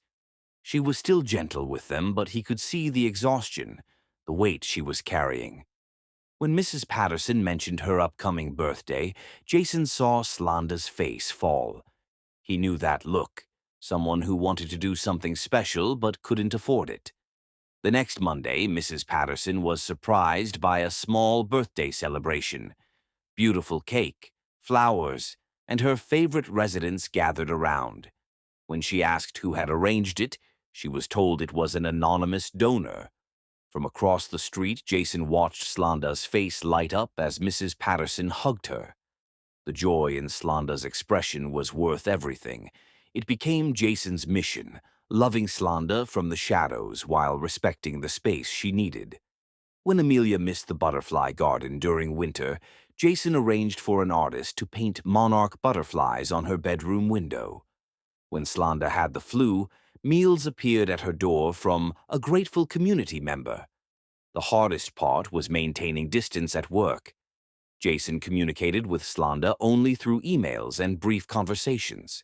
He learned her new patterns, lunch at 12:30, leaving exactly at 5 p.m., avoiding the break room when he might be there. "She's scared," Martha observed during one of their meetings. Whatever that man said rattled her. "I know," Jason replied quietly. "I just don't know how to fix it." Maybe she has to figure out for herself that not all men are like her father. The crisis came Thursday morning when Jason found Slanda's office empty and a resignation letter on his desk. "Dear Jason, I'm writing to inform you of my resignation from the Cloward Foundation, effective immediately. This was not an easy decision, but I believe it's the right one for everyone involved. Thank you for your understanding. Sincerely, Slanda Peter." Jason read the letter 3 times, each reading making his chest tighter. The formal language, the careful distance. It was Slanda protecting herself in the only way she knew how. He found her in the parking garage, loading boxes into her car. "You can't just leave," he said, his voice rough with emotion. "I can, and I am," Slanda replied without turning around. "Why?" "Because of what your father said." Finally, she turned to face him, and Jason's heart broke at the pain in her eyes. "It's about me remembering who I am and where I belong. I saw the pictures, Jason, in the magazines, online. You with society women, philanthropists, people from your world. I'm not those women. I'm a high school graduate who works at a community center. I live in a tiny apartment and buy my clothes at thrift stores. I don't want you to navigate my world," Jason said fiercely. "I want to be part of yours." "For how long?" "Until the novelty wears off, until someone more appropriate comes along." "There is no one more appropriate than you," Jason said. "There is no expiration date on what I feel for you." But Slanda was already getting into her car. "I'm sorry, Jason, but I can't do this anymore." As she drove away, Jason stood alone, feeling like his heart was being ripped from his chest. But even in his devastation, he knew he wasn't giving up. He would love her from whatever distance she needed. The next few weeks were painful. Jason went to work, managed foundation business, and functioned like a normal person. But every moment was colored by Slanda's absence. Every success felt hollow without her there to share it. He found himself parking near Amelia's school just to catch glimpses of them together. She looked tired, the weight of carrying everything alone again, the exhaustion of multiple jobs. It killed him to watch her struggle when he could fix everything with a phone call, but he respected her choice even as it broke his heart. When Martha called to tell him that Amelia had pneumonia and needed hospitalization, Jason's careful restraint shattered. The woman he loved and the child he'd come to adore were in crisis, and nothing else mattered. Jason contacted the best pediatric specialists, ensuring Amelia had every advantage possible. He spoke quietly with the billing department about an anonymous fund, making sure Slanda would never see a hospital bill. His donation to the children's wing ensured complete discretion. He spent 3 days at the hospital, staying out of sight but close enough to know immediately if anything changed. He caught glimpses of Slanda in hallways, looking exhausted and terrified, and it took every ounce of self-control not to go to her. On the third night, when Amelia's fever broke and she was declared out of danger, Jason sat in his car and wept with relief. It was a nurse's accidental slip that revealed his involvement. While updating Slanda on discharge instructions, she mentioned Mr. Cloward's excellent care arrangements. 20 minutes later, Slanda found Jason in the hospital cafeteria, looking exhausted.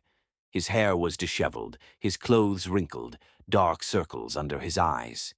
"How long have you been here?" she asked quietly, sliding into the seat across from him. 3 days, he admitted.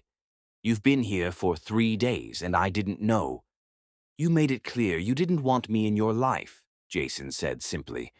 "But I couldn't stay away when Amelia was sick." Slanda stared at him, taking in his obvious exhaustion, his trembling hands. "You look terrible." "I feel terrible," Jason admitted. "I've been terrified. I love her too, Slanda. I love both of you."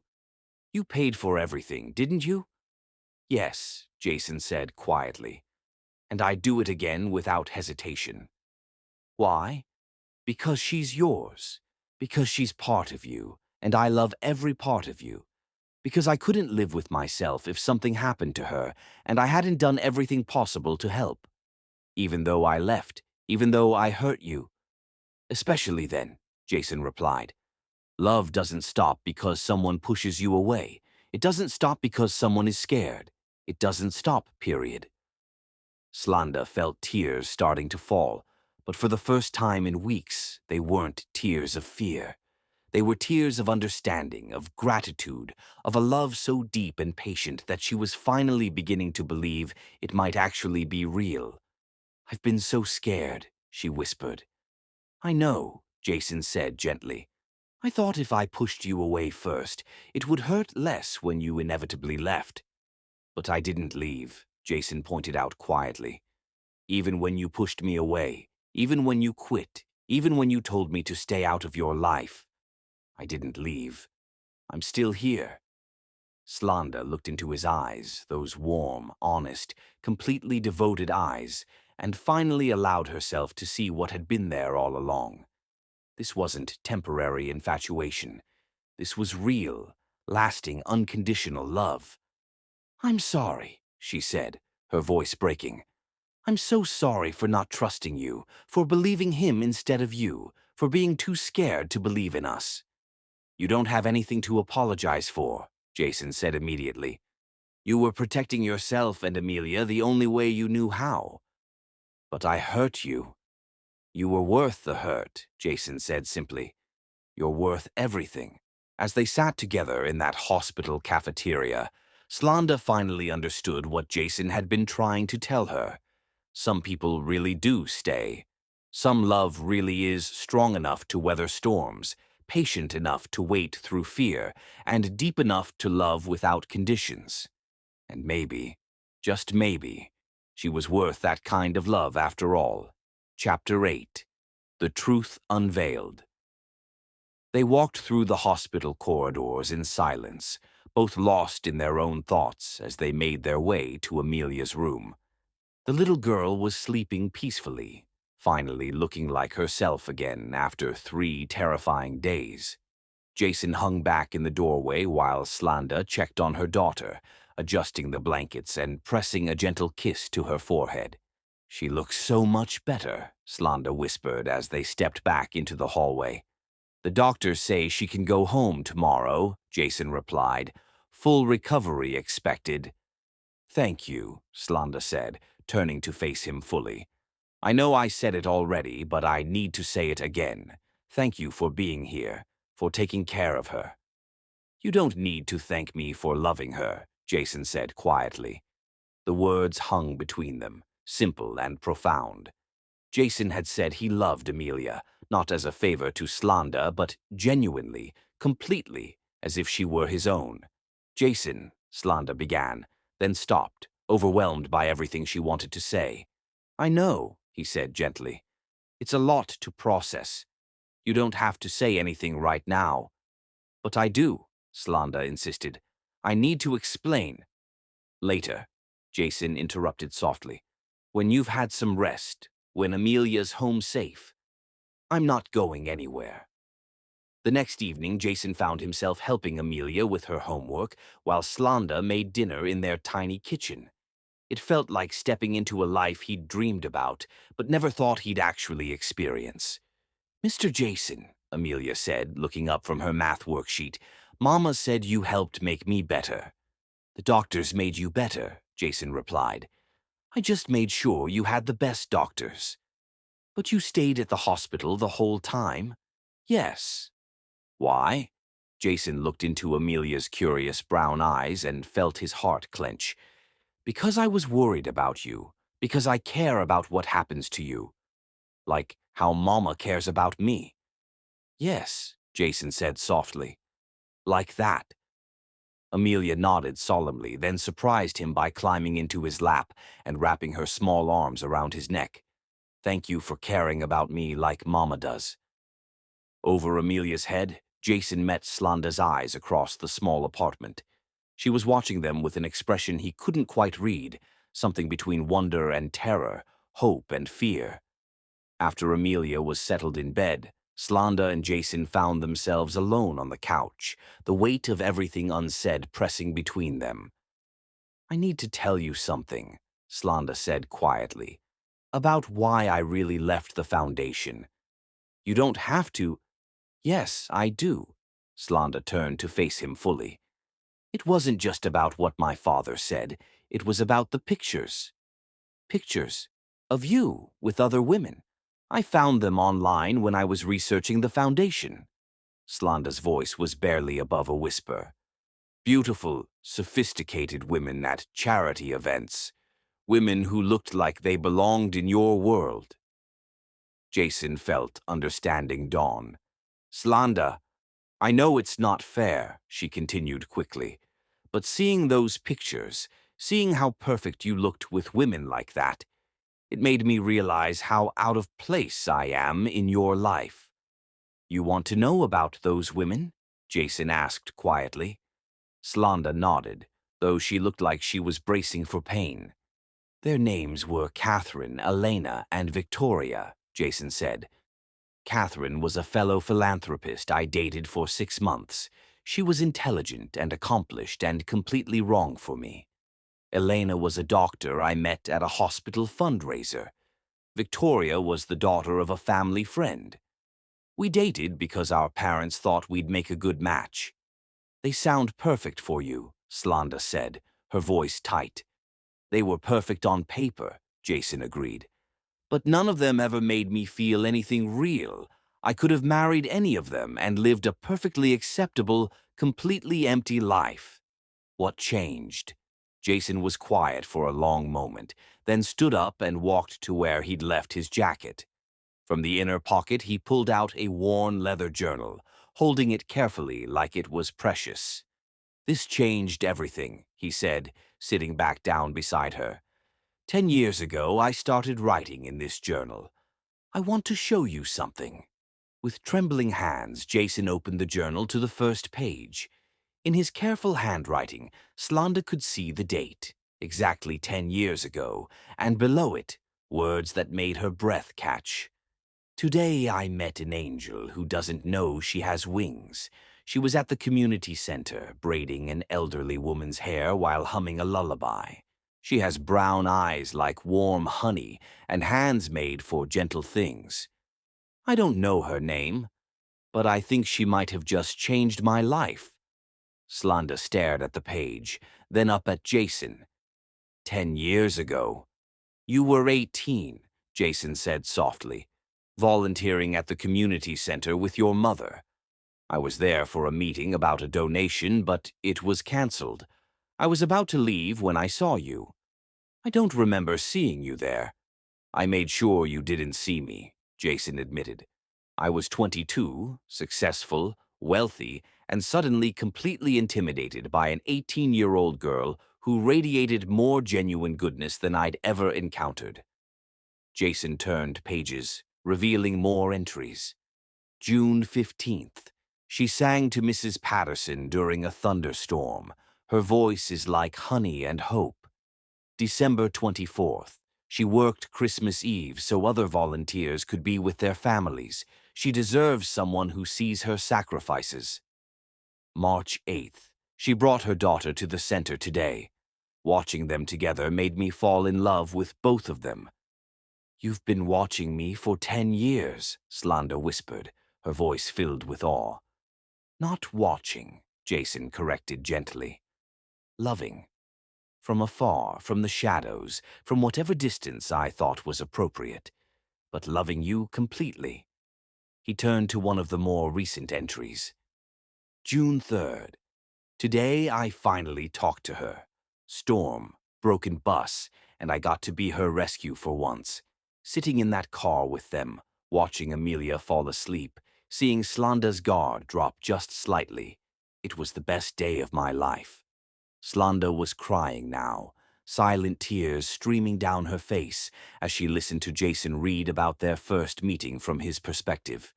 When you researched me online and found those pictures, Jason continued, you saw what you thought was my real life. But this is my real life. He gestured to the journal. 10 years of loving you. 10 years of hoping someday I'd be brave enough to tell you.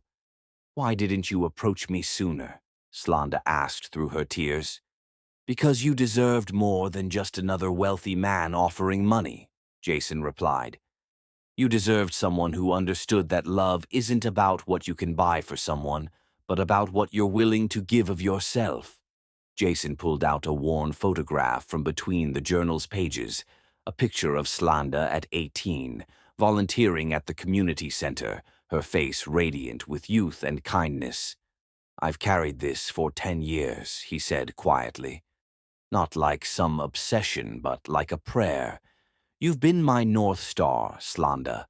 Every decision I made, every charity I funded, every way I tried to be a better man.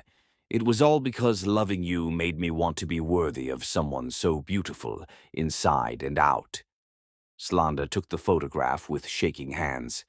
I can't believe you kept this. I memorized everything about you, Jason said, his voice breaking slightly. The way you tuck your hair behind your ear when you're thinking, the way you hum your mother's lullaby when you're working.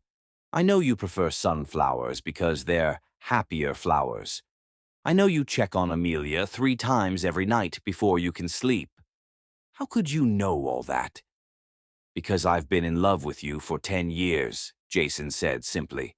Because I've spent a decade trying to understand everything about the woman who captured my heart with her kindness. Slanda closed the journal carefully, holding it like the precious thing it was. Jason, I don't know what to say. You don't have to say anything, he replied. I just needed you to understand that this isn't temporary for me. This is 10 years of loving you, 10 years of believing you're the most extraordinary person I've ever known. But all those women were distractions, Jason said firmly. Attempts to convince myself I could love someone else, but none of them were you. None of them had your heart, your strength, your incredible capacity for love. Slanda was quiet for a long moment, processing everything she'd learned. You've loved me for 10 years, she said finally. I'll love you for 10,000 more, if you'll let me. And you never said anything because you were 18 when I first saw you, and I was 22 with enough money to be dangerous. Because you deserve to live your life, make your own choices. Because I was terrified that my feelings were too intense. And now, Jason met her eyes, his own blazing with sincerity. Now I'm still terrified that my feelings are too intense, but I'm more terrified of living the rest of my life without you knowing how much I love you. Slanda reached out and touched his face gently. You look like you haven't slept in days. I haven't, he admitted. I've been too worried about you and Amelia. Jason, Slanda said, her voice breaking with emotion. I am so sorry for not believing you, for not trusting what you were telling me, for letting fear convince me that something this beautiful couldn't be real.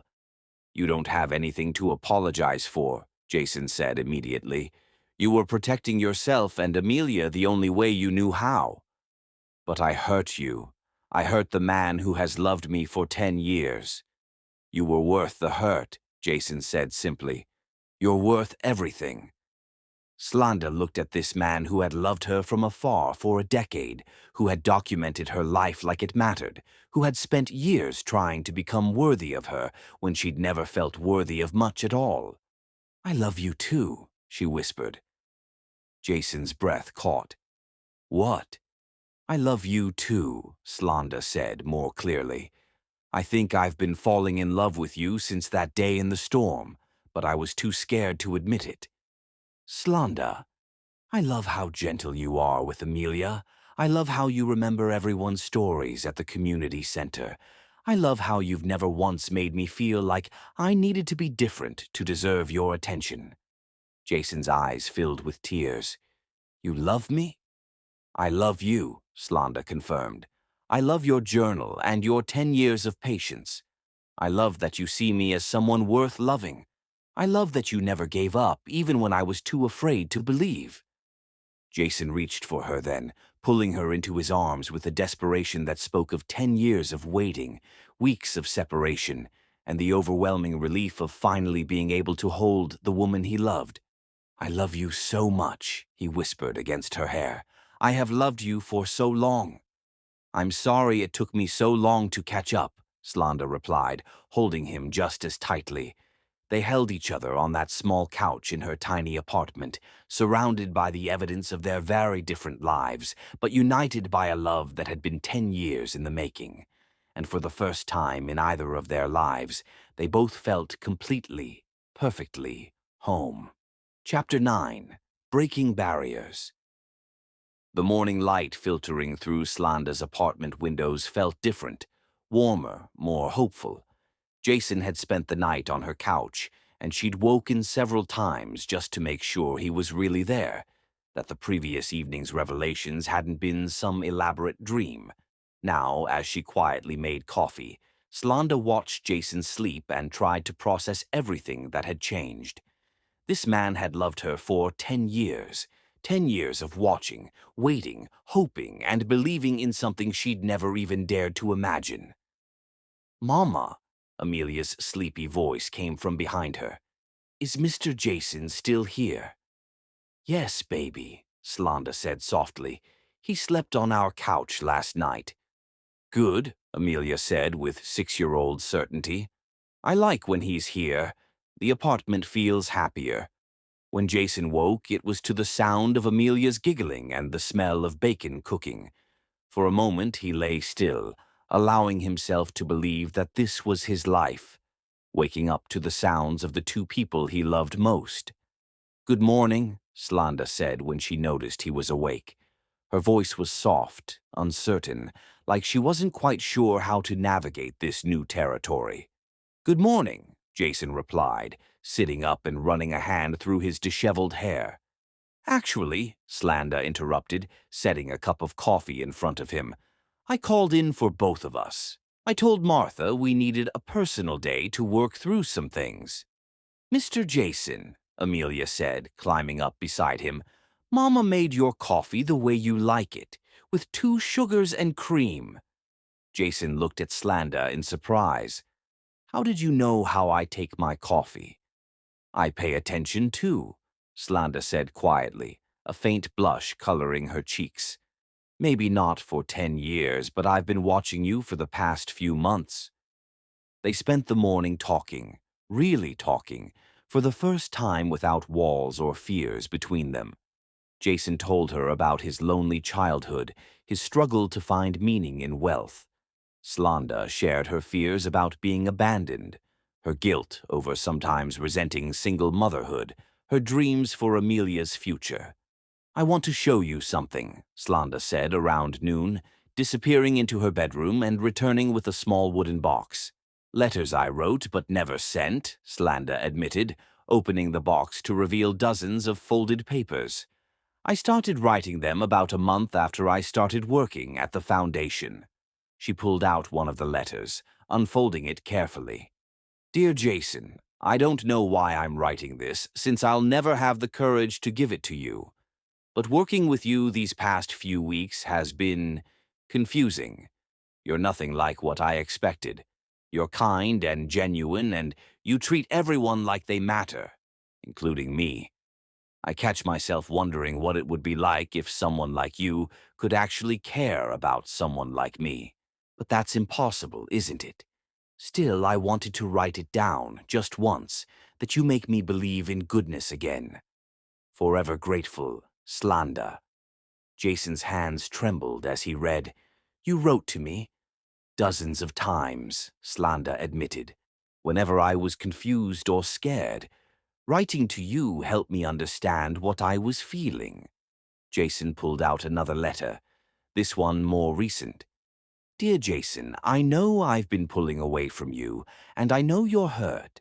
I wish I could explain that it's not because I don't care about you, it's because I care too much. Loving you terrifies me, but I've been abandoned before, and I don't think I could survive it if you decided I wasn't enough. So I'm pushing you away before you can leave me. I'm sorry for being afraid of something beautiful. Always yours, even when I can't say it. Slanda. You were never not enough, Jason said fiercely, taking her hands in his. Slanda, you have always been more than enough. You've been everything. I know that now, she said softly. Reading your journal, seeing how long you've loved me. It made me realize that maybe I am worth waiting for. You're worth everything, Jason said, then paused, looking uncertain. Slanda, I need to ask you something, and I need you to be completely honest. Okay, are you ready for this? Really ready, Jason asked. Because I can't go through losing you again. If we do this, if we try to build something real together, I need to know you're not going to run when things get complicated. Slanda was quiet for a long moment, considering seriously. A month ago, I would have said no. A week ago, I would have said no. But Jason, watching you love me and Amelia even when I was pushing you away, seeing how you never gave up, you've shown me what real love looks like, and I don't want to run from that anymore. What if people talk? What if your father comes back? Then we face it together, Slanda said with growing confidence. I'm tired of letting fear make my decisions. Jason studied her face, looking for any sign of uncertainty. And Amelia? How do you think she'll feel about me being a more permanent part of her life? As if summoned, Amelia appeared from the kitchen where she'd been coloring. Are you going to be my daddy now? She asked Jason with characteristic directness. Jason's heart stopped. Amelia, that's a big question. I know, she said seriously, but I've been thinking about it. Sarah at school has a daddy who wasn't her first daddy, and she says he's the best daddy ever because he chose to love her. You already love me like a daddy does, Amelia continued, climbing onto the couch between them. You worry about me when I'm sick, and you tell me stories, and you make Mama happy. And you smell safe, remember? Jason's eyes filled with tears. I do love you like you're my own daughter. I have for a long time. Then why can't you be my daddy? You can marry Mama and then we'll all be a real family. What do you think about that idea? Jason asked Slanda, his voice carefully controlled. I think, Slanda said slowly, that maybe Amelia is smarter than both of us. Maybe the answer really is that simple. Simple? We love each other. You love Amelia, she loves you. We're already a family in every way that matters. Maybe it's time to make it official. Jason's breath caught. Slanda, are you saying... I'm saying that I've spent the last 10 years protecting myself from hurt, and you've spent the last 10 years proving that not everyone leaves. I'm saying that I'm ready to stop being afraid and start being happy. Are you sure? Instead of answering with words, Slanda leaned over and kissed him. It was soft and sweet and full of promise, and when they broke apart, both of them were crying. Is that a yes? Jason whispered. That's a yes to everything, Slanda replied. Yes to loving you, yes to building a life together, yes to letting you be Amelia's father, yes to believing in us. Yes to marrying me? Slanda's breath caught. Are you asking? Jason looked around the small apartment, at Amelia watching them with delighted interest, at the evidence of their simple but love-filled life, at the woman who had been his heart for 10 years. Then he slid off the couch and onto one knee. Slanda Peter, he said, his voice shaking with emotion, I have loved you for 10 years, and I want to love you for 10,000 more. I want to wake up every morning to the sound of you and Amelia laughing. I want to be the man you both come to when you need comfort or support. I want to be Amelia's father in every way that matters, and I want to be your husband, your partner, your best friend, and your greatest love. He reached into his pocket and pulled out a small velvet box. I've been carrying this for 3 months, hoping for the courage to ask and the chance to prove I was worthy of your answer. Inside the box was a ring that was perfect in its simplicity, a classic solitaire that would complement Slanda's graceful hands without overwhelming them. Slanda Peter, will you marry me? Will you let me love you and Amelia for the rest of my life? Will you be my family? Slanda looked at Jason, this man who had waited 10 years for this moment, who had loved her through her fears and walls and absolute terror of being vulnerable. She looked at Amelia, who was bouncing with excitement. She looked at the ring that represented not just a proposal, but a promise of forever. Yes, she whispered, then louder.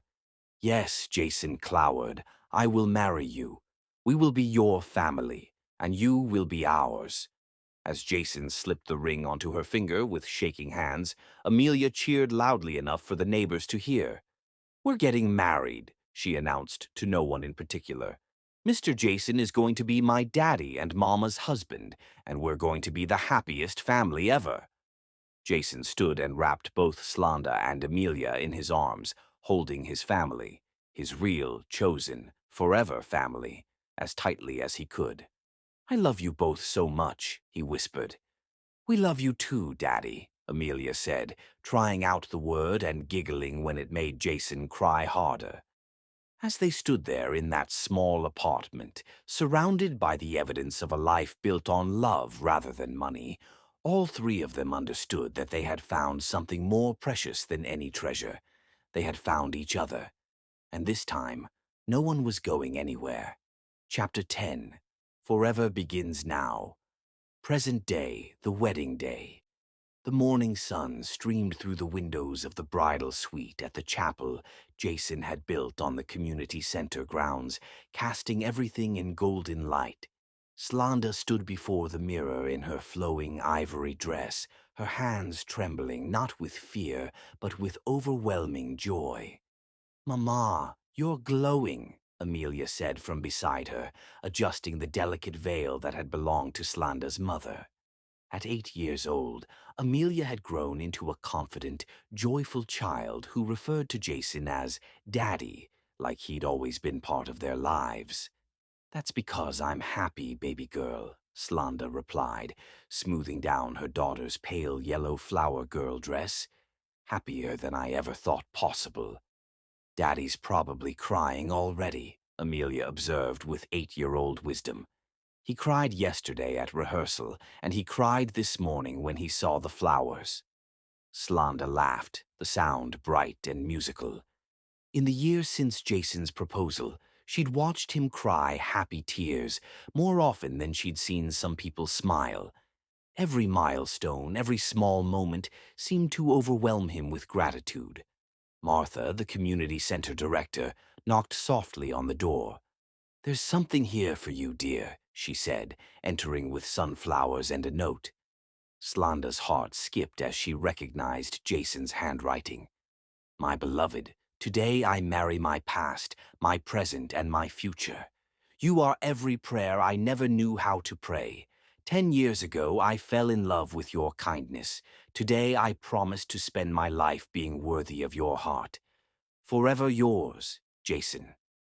"He's so romantic," Amelia sighed dramatically. "Sarah's mom says Daddy should write greeting cards." "Sarah's mom is right," Slanda agreed, pressing the note to her heart. Meanwhile, in the groom's suite, Jason was crying as he struggled with his bow tie. His hands were shaking so badly that his best man, Marcus, had to help.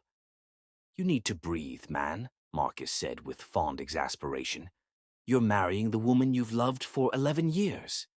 "I can't believe this is real," Jason replied, his voice thick with emotion. "It's real," Marcus assured him, straightening Jason's tie. "And in 30 minutes you're going to marry the most amazing woman in the world." Jason touched the worn leather journal in his jacket pocket, the same journal he'd been writing in for 11 years, now filled with entries about engagement and wedding planning, and the overwhelming joy of being part of Slanda and Amelia's daily life. The chapel was a masterpiece of simple elegance, built from warm stone with soaring windows. Live butterflies had been released that morning as a surprise for Amelia, and they fluttered through the air like living confetti. As guests arrived, the chapel filled with people who represented their combined lives. Business associates sat next to elderly residents from the community center. Amelia's teachers mingled with foundation board members. Mrs. Patterson, now 94, held court in the front row, telling anyone who would listen about watching young Jason moon over our Slanda for years. The processional began with the elderly residents walking slowly down the aisle to take their honored seats. These were the people who had first witnessed Jason's love for Slanda, and they were beaming with pride. Next came Amelia, practically skipping down the aisle in her yellow dress, scattering sunflower petals with serious concentration. When she reached the altar, she couldn't resist giving Jason a little wave that made him laugh through his tears. The music swelled as the doors opened for Slanda's entrance.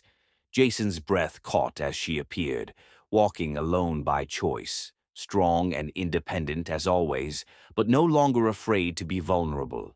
She had chosen to walk herself down the aisle as a symbol of the strength she'd found in learning to trust love. Her smile nearly brought Jason to his knees. Radiant, joyful, absolutely luminous with happiness, she looked like a woman who had finally come home. Her eyes never left his as she walked toward him, and Jason felt 11 years of love, longing, and patient waiting culminate in this single perfect moment. When she reached the altar, Jason stepped forward to meet her, taking her hands in his with fingers that trembled with emotion. "You're beautiful," he whispered, his voice rough with feeling. "So are you," Slanda replied, squeezing his hands, inside and out. Pastor Williams smiled at the assembled guests. "Dearly beloved, we are gathered here today to witness something truly extraordinary. Not just the union of two people, but the celebration of a love that has grown and strengthened through time, through trial, and through the courage to believe in something beautiful." As they exchanged vows, there wasn't a dry eye in the chapel. Jason spoke first, his voice steady despite his tears. "Slanda, 11 years ago I fell in love with a young woman who was braiding an elderly lady's hair while humming a lullaby.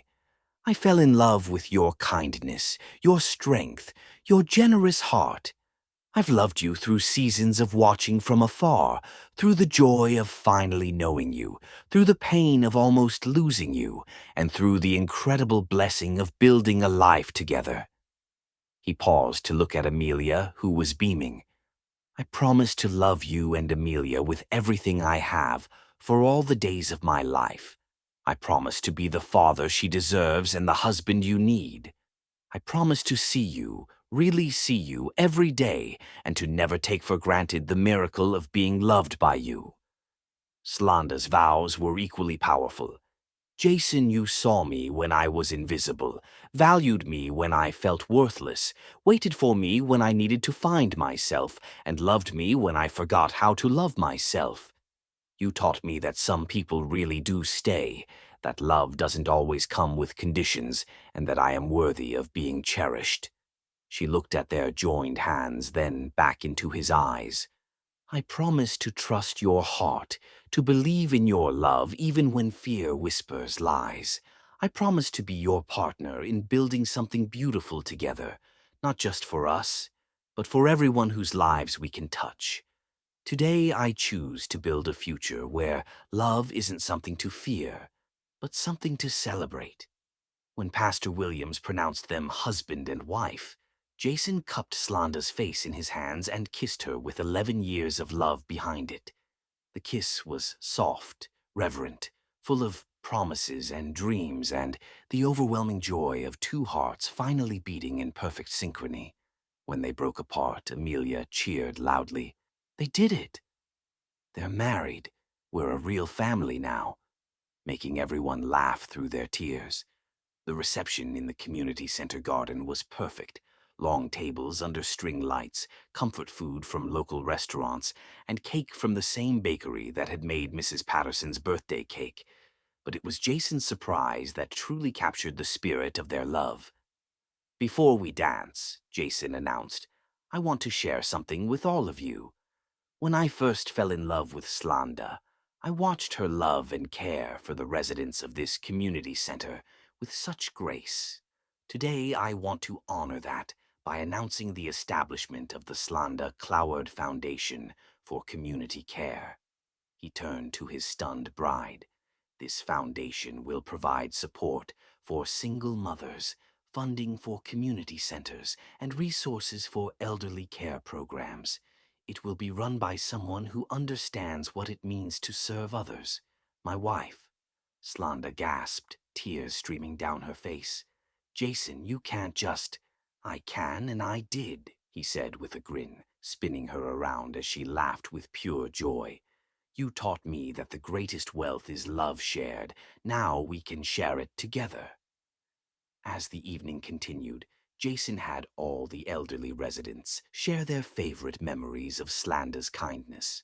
Mrs. Patterson told everyone how Slanda had once sung her to sleep during a thunderstorm, and how young Jason here used to watch her like she hung the moon. "I told him years ago that our Slanda was special," Mrs. Patterson concluded with a grin. "I just didn't expect it to take him so long to work up the courage." The laughter that followed was warm and genuine. As the sun began to set, Jason and Slanda took the dance floor for their first dance as husband and wife. The song was the same one that had been playing in the coffee shop during their first real conversation, a soft jazz melody that had become their song. "Was it worth the wait?" Jason whispered as they swayed together. Slanda looked into his eyes, those warm, honest, completely devoted eyes that had been loving her for 11 years. Then at Amelia dancing nearby, then back at the man who had loved her across time and through every obstacle. "Every day of pain led me to this moment with you," she said softly. "Every tear, every struggle, every lonely night. It was all worth it to find a love this true." "Every day of waiting led me to you," Jason replied. "Every year of loving you from afar, every moment of hoping. It was all leading to this." As the evening wound down, they found themselves dancing under the string lights with Amelia sleeping peacefully in Jason's arms. She had danced herself into exhaustion, secure in the knowledge that her family was complete. As if summoned by their happiness, a monarch butterfly landed gently on Amelia's shoulder, its wings catching the light. It stayed for a long moment before fluttering away into the gathering dusk. Even the butterflies approve, Slanda laughed softly. Jason looked around at their guests, business associates chatting with elderly residents, foundation board members laughing with community center staff, children playing while their parents shared stories. It was exactly what he dreamed of. Not a formal society wedding, but a celebration of love and community and chosen family. "Thank you," he said suddenly. "For what?" "For letting me love you, for loving me back, for giving me this family, this life, this happiness I never thought I deserved." "You deserve everything beautiful in this world," Slanda said fiercely. As they walked through the butterfly garden where Jason had first watched Slanda volunteer all those years ago, the space felt magical and full of promise. "Are we really married?" Slanda asked, looking at the ring on her finger. "We're really married," Jason confirmed. "You're really my wife. Amelia's really my daughter. We're really a family." "Forever?" "Forever and always," Jason promised. "Through whatever comes, through ordinary days and extraordinary ones.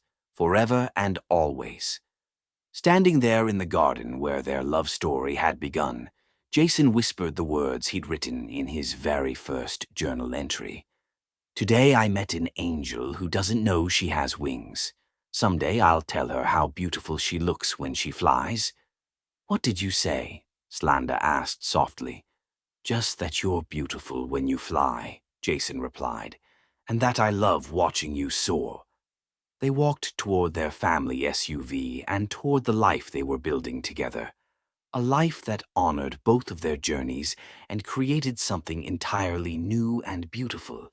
As they drove home to the house they'd bought together, not Jason's mansion, but a comfortable family home with a garden for Amelia and a room for Jason's journal collection, Slanda reflected on the incredible journey that had brought them to this moment. 11 years ago, she'd been an 18-year-old girl braiding an elderly woman's hair, unaware that she was being seen and loved by someone who would wait patiently for over a decade. Tonight, she was a wife, a mother, a foundation director, a woman who had learned to believe in her own worth and in the possibility of lasting love. "Penny for your thoughts, Mrs. Cloward," Jason said softly, taking her hand. "Mrs. Cloward," Slanda repeated, testing the name. "I like the sound of that." "Good," Jason said, bringing her hand to his lips. "Because you'll be hearing it for the next 60 or 70 years." As they carried their sleeping daughter into their home, their real, chosen, forever home, both understood that they had found something more precious than any treasure. They had found each other, and they had created a love story that would last for all time. In this moment, in the present, surrounded by the life they'd built together and the love they'd chosen to believe in, they were complete. And this was only the beginning.